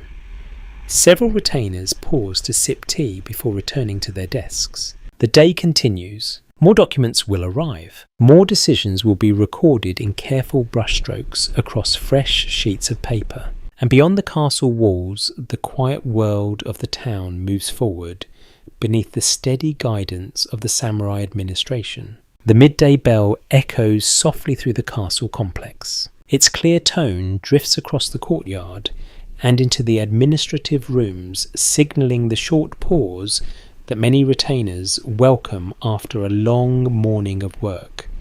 Brushes are set aside. Scrolls are rolled and tied neatly with thin cords. You lift your hand from the desk and stretch your fingers. Hours of writing have left faint ink stains along your fingertips, and your knees feel slightly stiff from kneeling on the tatami mat. Slowly you rise and step outside into the courtyard with several other retainers. The air feels warmer here. Sunlight falls across the gravel, creating a bright pattern that shifts whenever someone walks across the yard. A few birds hop near the edges of the stones, searching for crumbs left behind from earlier meals. The castle grounds carry a calm sense of order, even during these brief breaks. Some samurai walk slowly along the wooden corridors while speaking quietly with colleagues. Others stand alone near the railing, looking out toward the white walls and distant rooftops of the town. You join the slow movement around the courtyard. Walking after hours of stillness feels refreshing. At one corner of the yard, a group of younger retainers has gathered around an instructor who holds a wooden practice sword. They appear to be discussing a sequence of movements used during training. Martial practice remained a familiar part of samurai life, even when official duties focused mainly on administration. Documents from several sword schools written during the 17th century explain how students practiced basic techniques through repeated drills. Drawing the sword, stepping forward, striking, and returning the blade to its scabbard were all performed countless times. The repetition was meant to build calm control. A small note preserved in one instructor's teaching record describes how students were sometimes asked to practice drawing their swords slowly while balancing a small object on the blade. The exercise was not about speed. It was meant to teach precision and patience. Watching the instructor, now you notice how he demonstrates a careful turn of the wrist before guiding the wooden sword through the air. The younger retainers observe closely, nodding as they try to understand the movement. Training like this preserved the martial traditions that had once defined samurai culture. Yet the role of the warrior had clearly changed during the peaceful Tokugawa years. Many modern historians who examine this period point out that the samurai gradually evolved into administrators, scholars, and officials. Instead of constant warfare, their responsibilities now centered on maintaining order within their domains. Some researchers suggest that this transformation helped stabilize Japan after centuries of conflict. Others believe that certain members of the warrior class quietly struggled with the loss of the battlefield identity that had shaped their ancestors. The historical record contains hints of both attitudes. You continue walking along the corridor. From this angle, the tall castle tower rises clearly above the surrounding buildings. Its layered roofs curve gracefully against the bright sky, while guards patrol the outer walls below. The castle remains the centre of authority within the domain. Everything in the surrounding town ultimately connects back to the decisions made here. You pause beside the railing and look out across the rooftops beyond the walls. The market district lies somewhere in that direction, where merchants sell rice cloth tools and countless other goods needed for daily life. The quiet reports you reviewed early this morning will eventually influence the activities unfolding there. Repairs to irrigation canals will help farmers produce stronger harvests. Approving warehouse construction may allow merchants to expand their trade. Administrative work often feels distant from the bustling streets outside, yet the connection remains constant. A fellow retainer joins you at the railing. He comments briefly on the merchant request discussed earlier in the day. If the warehouses are approved, he suggests that traffic along the market street may increase significantly. You agree. Growing trade can bring both opportunity and new challenges. Castle town regulations often attempted to balance commercial growth with safety concerns. Wooden buildings stood close together and fires posed a constant threat in densely populated areas. Several historical records mention strict rules governing storage of flammable goods inside merchant districts. The conversation ends with a brief nod. Moments later, the bell sounds again. The break has ended. Retainers begin returning to their offices, stepping quietly along the wooden walkways toward the rooms where scrolls and ledgers wait. You follow the same path. Inside the administrative room, the familiar scent of ink greets you once more. Sunlight spills across the tatami floor, while the stack of documents on your desk remains exactly where you left it. You kneel and reach for the next scroll. Outside the window, the peaceful courtyard, reflects the steady order that defines life within the castle walls. The quiet work of governance continues. The afternoon returns to its steady rhythm. You kneel once more at your desk as the administrative room fills again with the soft sounds of brush and paper. Scrolls are unrolled. Ink is mixed carefully in shallow dishes. The quiet scratch of writing resumes like a calm current flowing through the room. Sunlight continues to drift slowly across the tatami floor. Outside the window, the courtyard remains peaceful.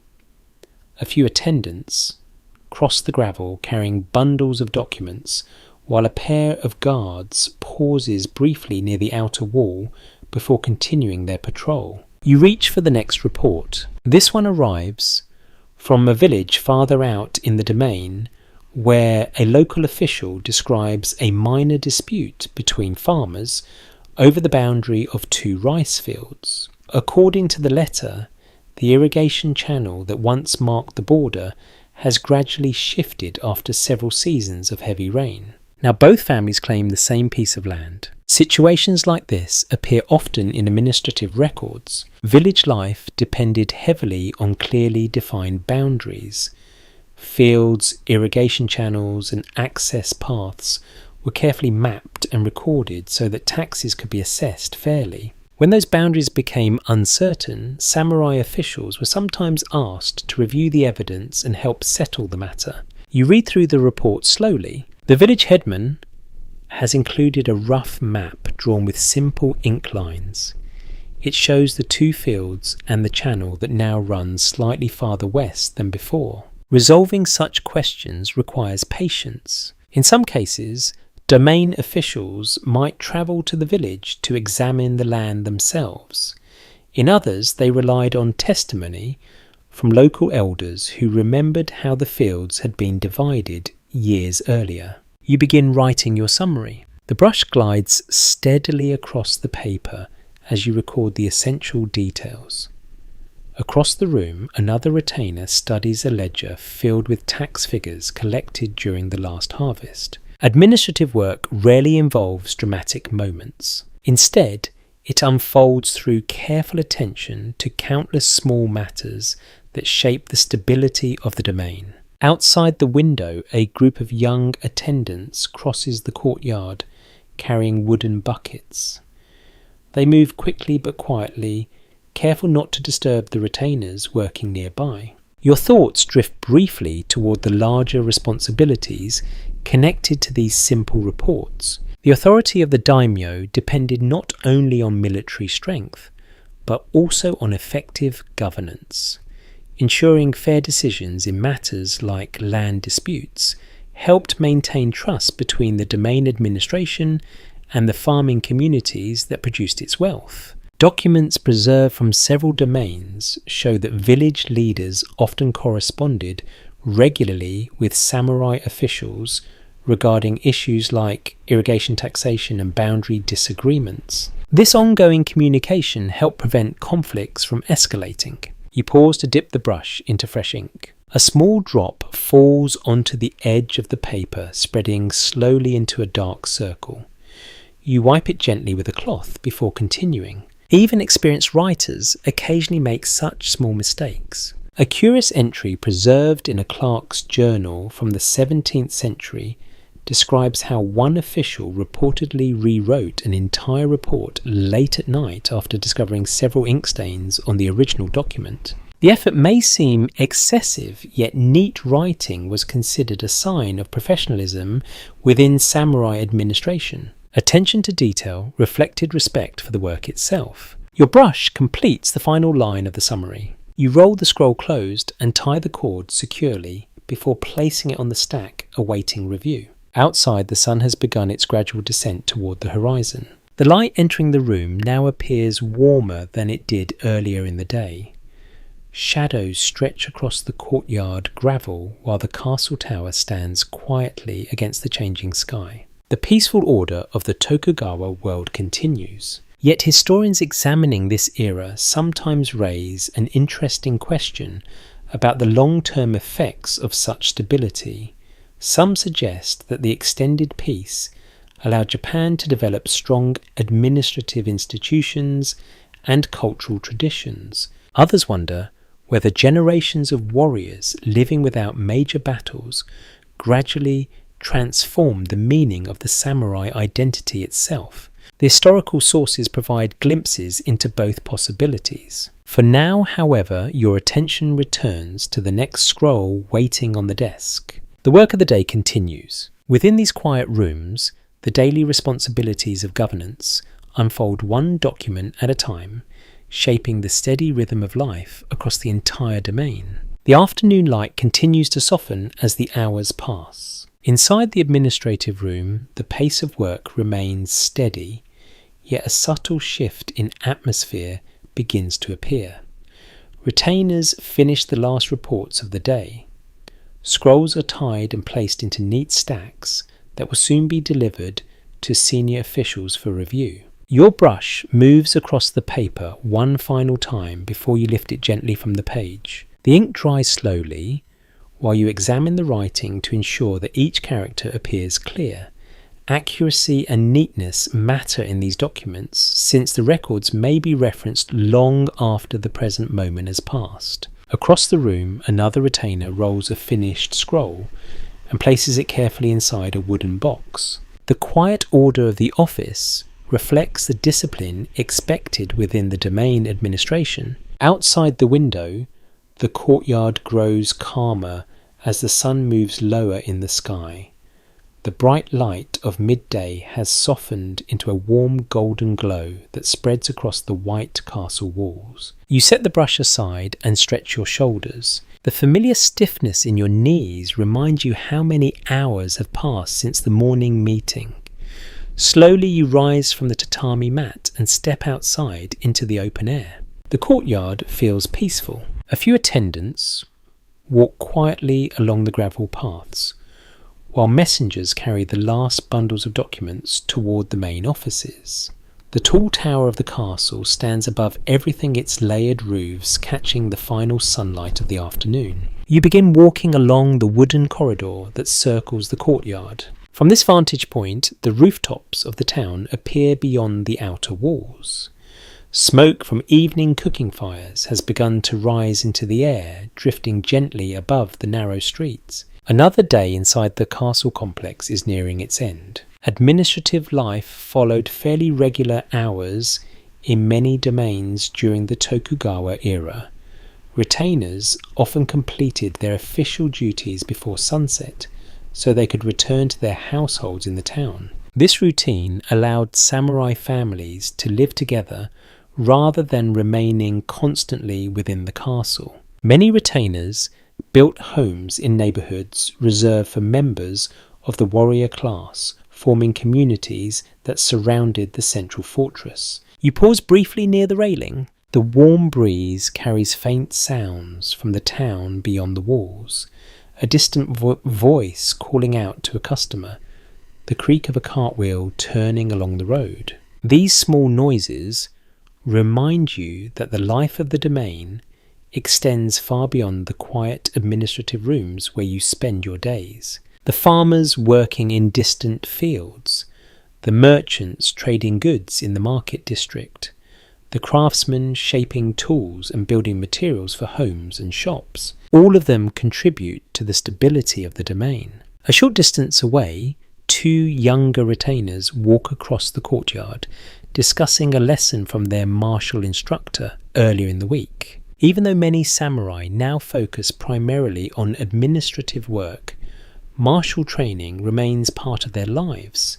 Sword schools continue to operate across the country, preserving techniques passed down from earlier generations. Some instructors encourage their students to treat sword practice as a form of personal discipline rather than preparation for constant warfare. One interesting comment appears in a collection of teaching notes written by a fencing master who advised his pupils to approach training with calm minds and steady breathing. According to the notes, skill with the sword required clarity of thought as much as physical strength. Ideas like these helped shape the cultural image of the samurai during the peaceful Edo period. Yet historians studying this transformation sometimes debate how deeply such philosophies influenced everyday retainers.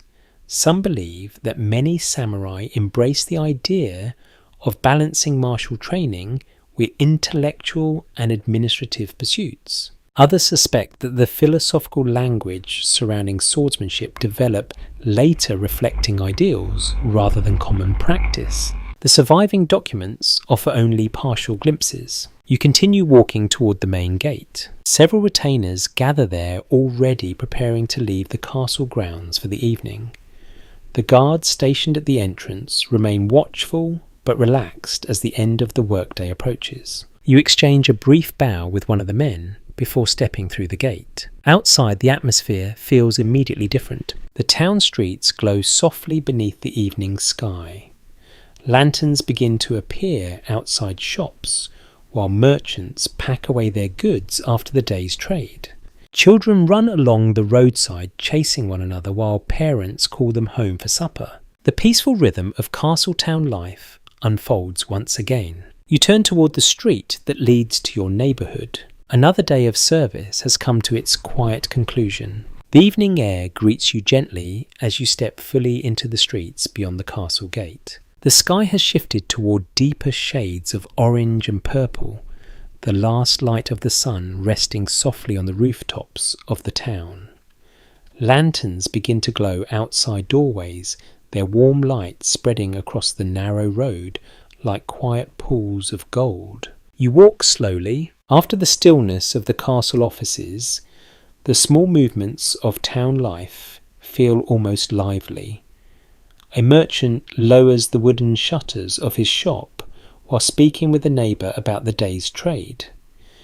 A craftsman carries a bundle of tools home after finishing work at a nearby workshop. The smell of cooking rice drifts through the air. Evenings in castle towns followed familiar patterns. Most businesses closed before nightfall and families gathered indoors for meals and conversation. Without the bright lights of later centuries, the rhythm of daily life remained closely tied to the rising and setting of the sun. You pass the small bridge crossing the canal once again. The water below reflects the fading sky, its surface broken only by gentle ripples moving along the stone banks. A fisherman stands quietly nearby, checking a simple trap placed along the edge. Scenes like this unfolded in many castle towns across Japan. Urban communities grew around castles as daimyo established administrative centres within their domains. Samurai lived close to the fortress itself, while merchants and artisans occupied surrounding districts where trade and craft work could flourish. This arrangement helped maintain order within the town. Town regulations preserved from several domains describe how streets were divided into sections assigned to different groups of residents. These rules helped officials monitor activity and respond quickly if trouble appeared. You continue along the road. A group of children runs past, chasing a wooden hoop, their laughter echoing briefly between the houses. One of them notices your swords and quickly bows before hurrying after the others. The gesture feels natural. Respect for the samurai class appeared in countless small interactions throughout daily life. Yet these interactions did not always carry tension. In many castle towns, the relationship between samurai and townspeople developed into a steady familiarity shaped by years of shared community life. You reach the quieter street where your home stands among other samurai residences. The houses here appear simple but well maintained, each surrounded by small gardens or narrow fences. Lantern light shines through paper windows while the sound of evening conversation drifts softly into the street. The peaceful atmosphere reflects the stability that defined much of the Edo period. Historical records from across Japan describe how large-scale warfare became rare after the early years of Tokugawa rule.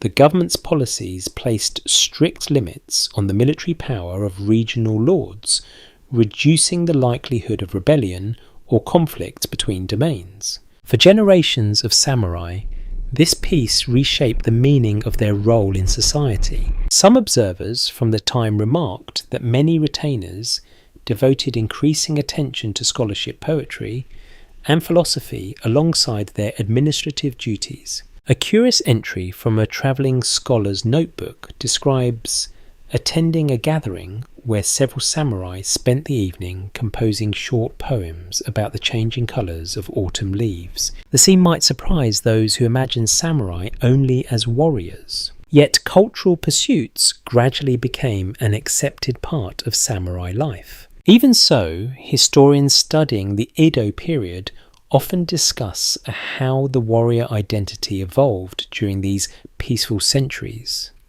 Some believe that the samurai successfully transformed themselves into a class of educated officials who balanced martial tradition with intellectual discipline.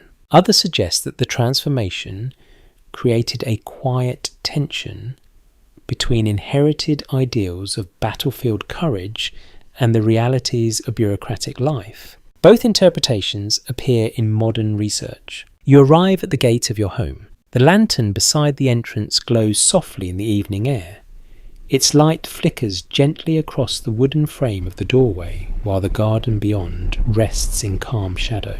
You slide the door open and step inside. The warmth of the house surrounds you immediately. Your children sit near the table reviewing their lessons while your wife prepares the final dishes of the evening meal. The familiar comfort of the room contrasts with the structured atmosphere of the castle. You remove your swords and place them carefully on their stand. The weight leaves your waist at last. Another day of samurai life has reached its quiet conclusion. Outside the castle tower stands watch above the sleeping town, and inside your home the peaceful rhythm of family life begins once again beneath the gentle glow of the lantern. The quiet warmth of the house settles around you as the evening deepens. Your swords now rest on their wooden stand near the entrance, their polished scabbards reflecting the gentle light of the lantern. Without their weight at your side, your body relaxes slightly, as though the responsibilities of the day have loosened their hold. Your wife places the final bowls on the low table. Steam rises softly from the rice, while the scent of miso soup fills the room. The children kneel politely, waiting until everyone has gathered before the meal begins. Meals in samurai households were often simple but carefully prepared. Rice remained the central part of the diet, accompanied by vegetables, small portions of fish and pickled foods that could be preserved throughout the year. Such meals reflected both practicality and the economic limits faced by many retainers. Although samurai held high status within society, their income often depended entirely on fixed stipends provided by their lord. Domain records preserved from several regions show that many samurai households learned to manage their rice allowances with great care.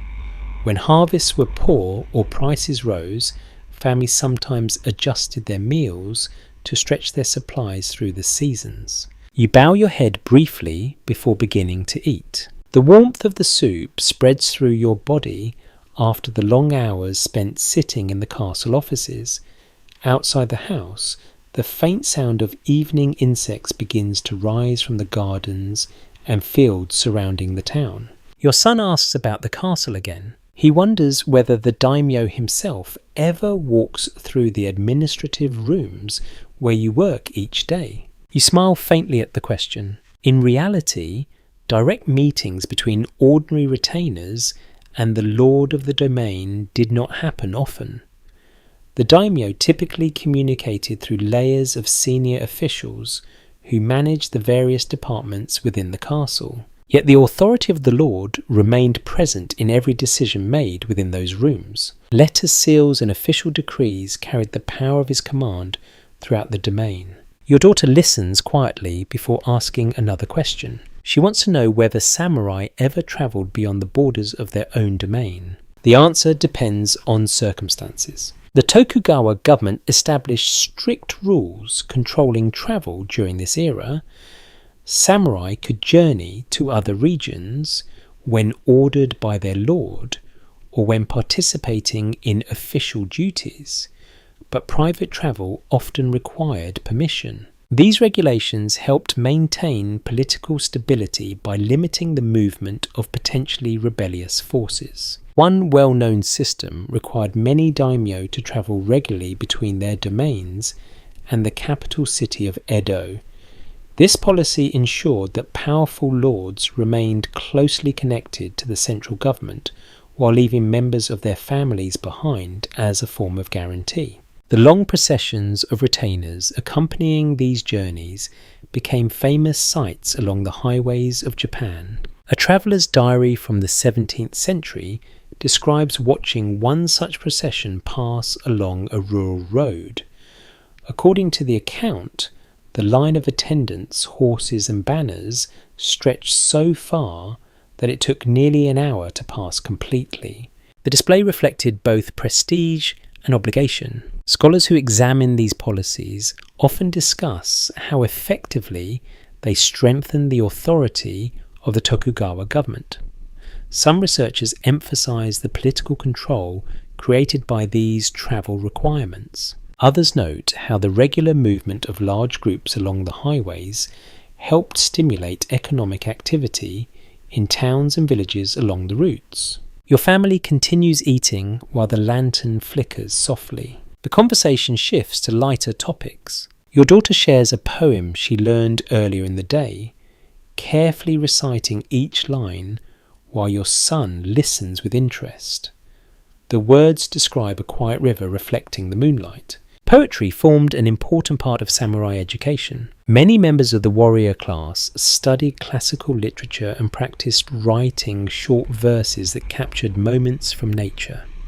These exercises encouraged reflection and appreciation for the changing seasons. Some samurai even gained reputations as respected poets or scholars. A small anecdote preserved in a literary collection tells of one retainer who reportedly carried a small notebook during his travels so that he could record poems whenever inspiration appeared. The habit may seem unusual for a warrior, yet it reveals how intellectual pursuits blended with martial tradition during the Edo period.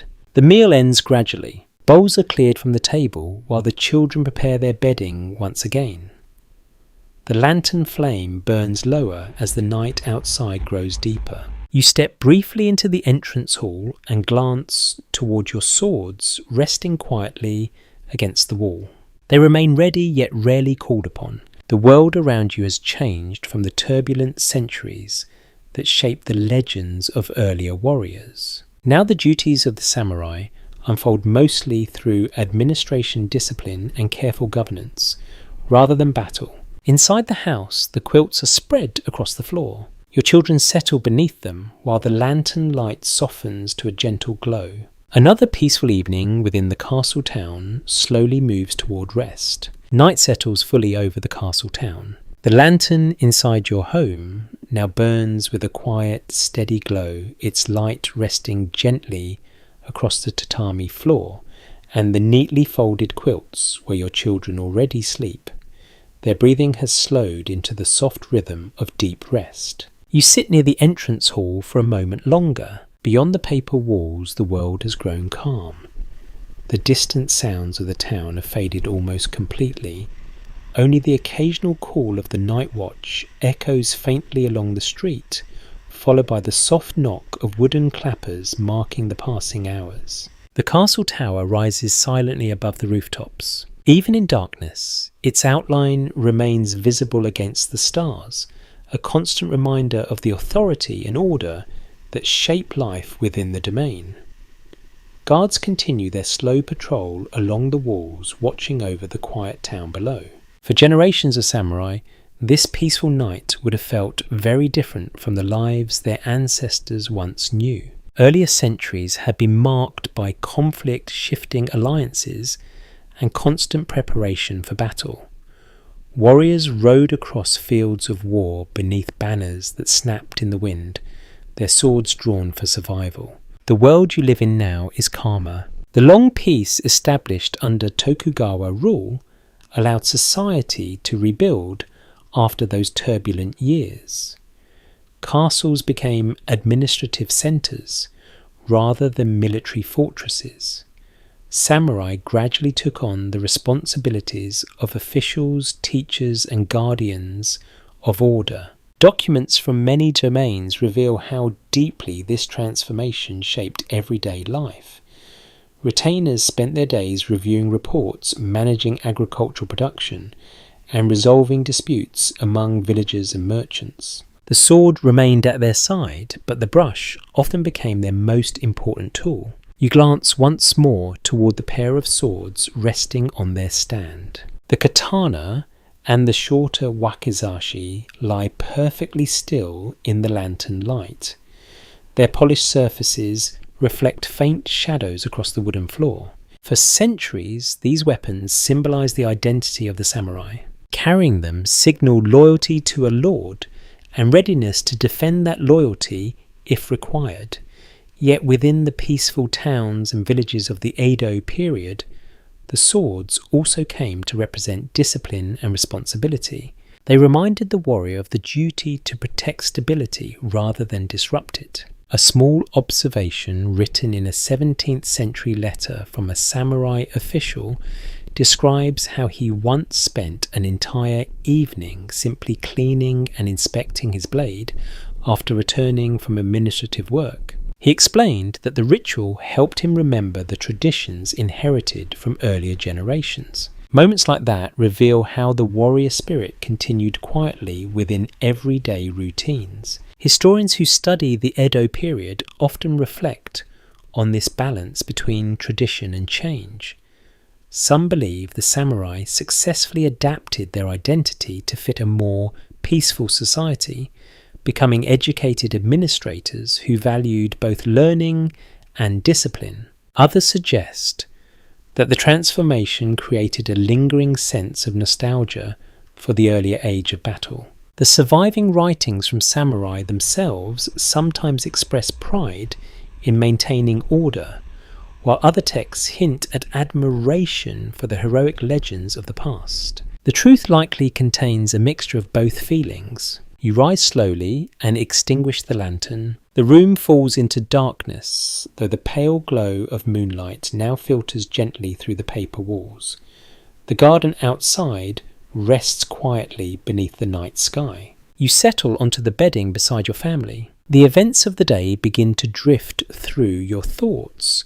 The reports reviewed in the castle offices, the quiet conversations with fellow retainers, the peaceful walk home along lantern-lit streets. Each small moment forms part of the wider world that defines life for a samurai in this era. It is not always the dramatic life imagined in stories of ancient battles. Instead, it is a life shaped by routine discipline and quiet responsibility.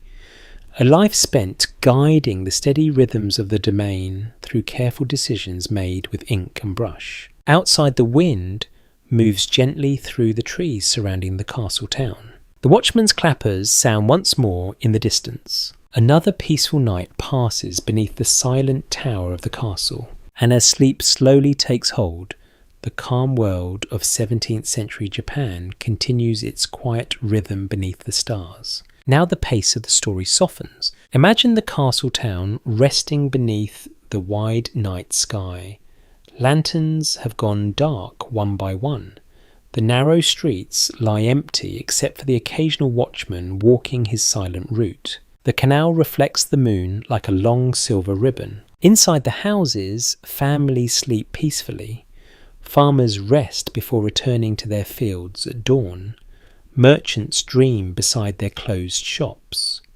Samurai lie quietly in their homes after another day of service within the castle walls. The white tower stands above them all unmoving and patient. For you, the weight of the sword rests nearby, but the greater duty lies in the quiet work that maintains harmony across the domain. Breathing grows slower. The sounds of the town fade into gentle silence. In this peaceful moment, the world of the samurai feels calm, steady and balanced, like the slow turning of seasons that guide the rice fields beyond the town. So allow the mind to drift now. Let the quiet castle streets fade into darkness. Let the steady rhythm of this distant world carry you gently towards sleep. Sweet dreams.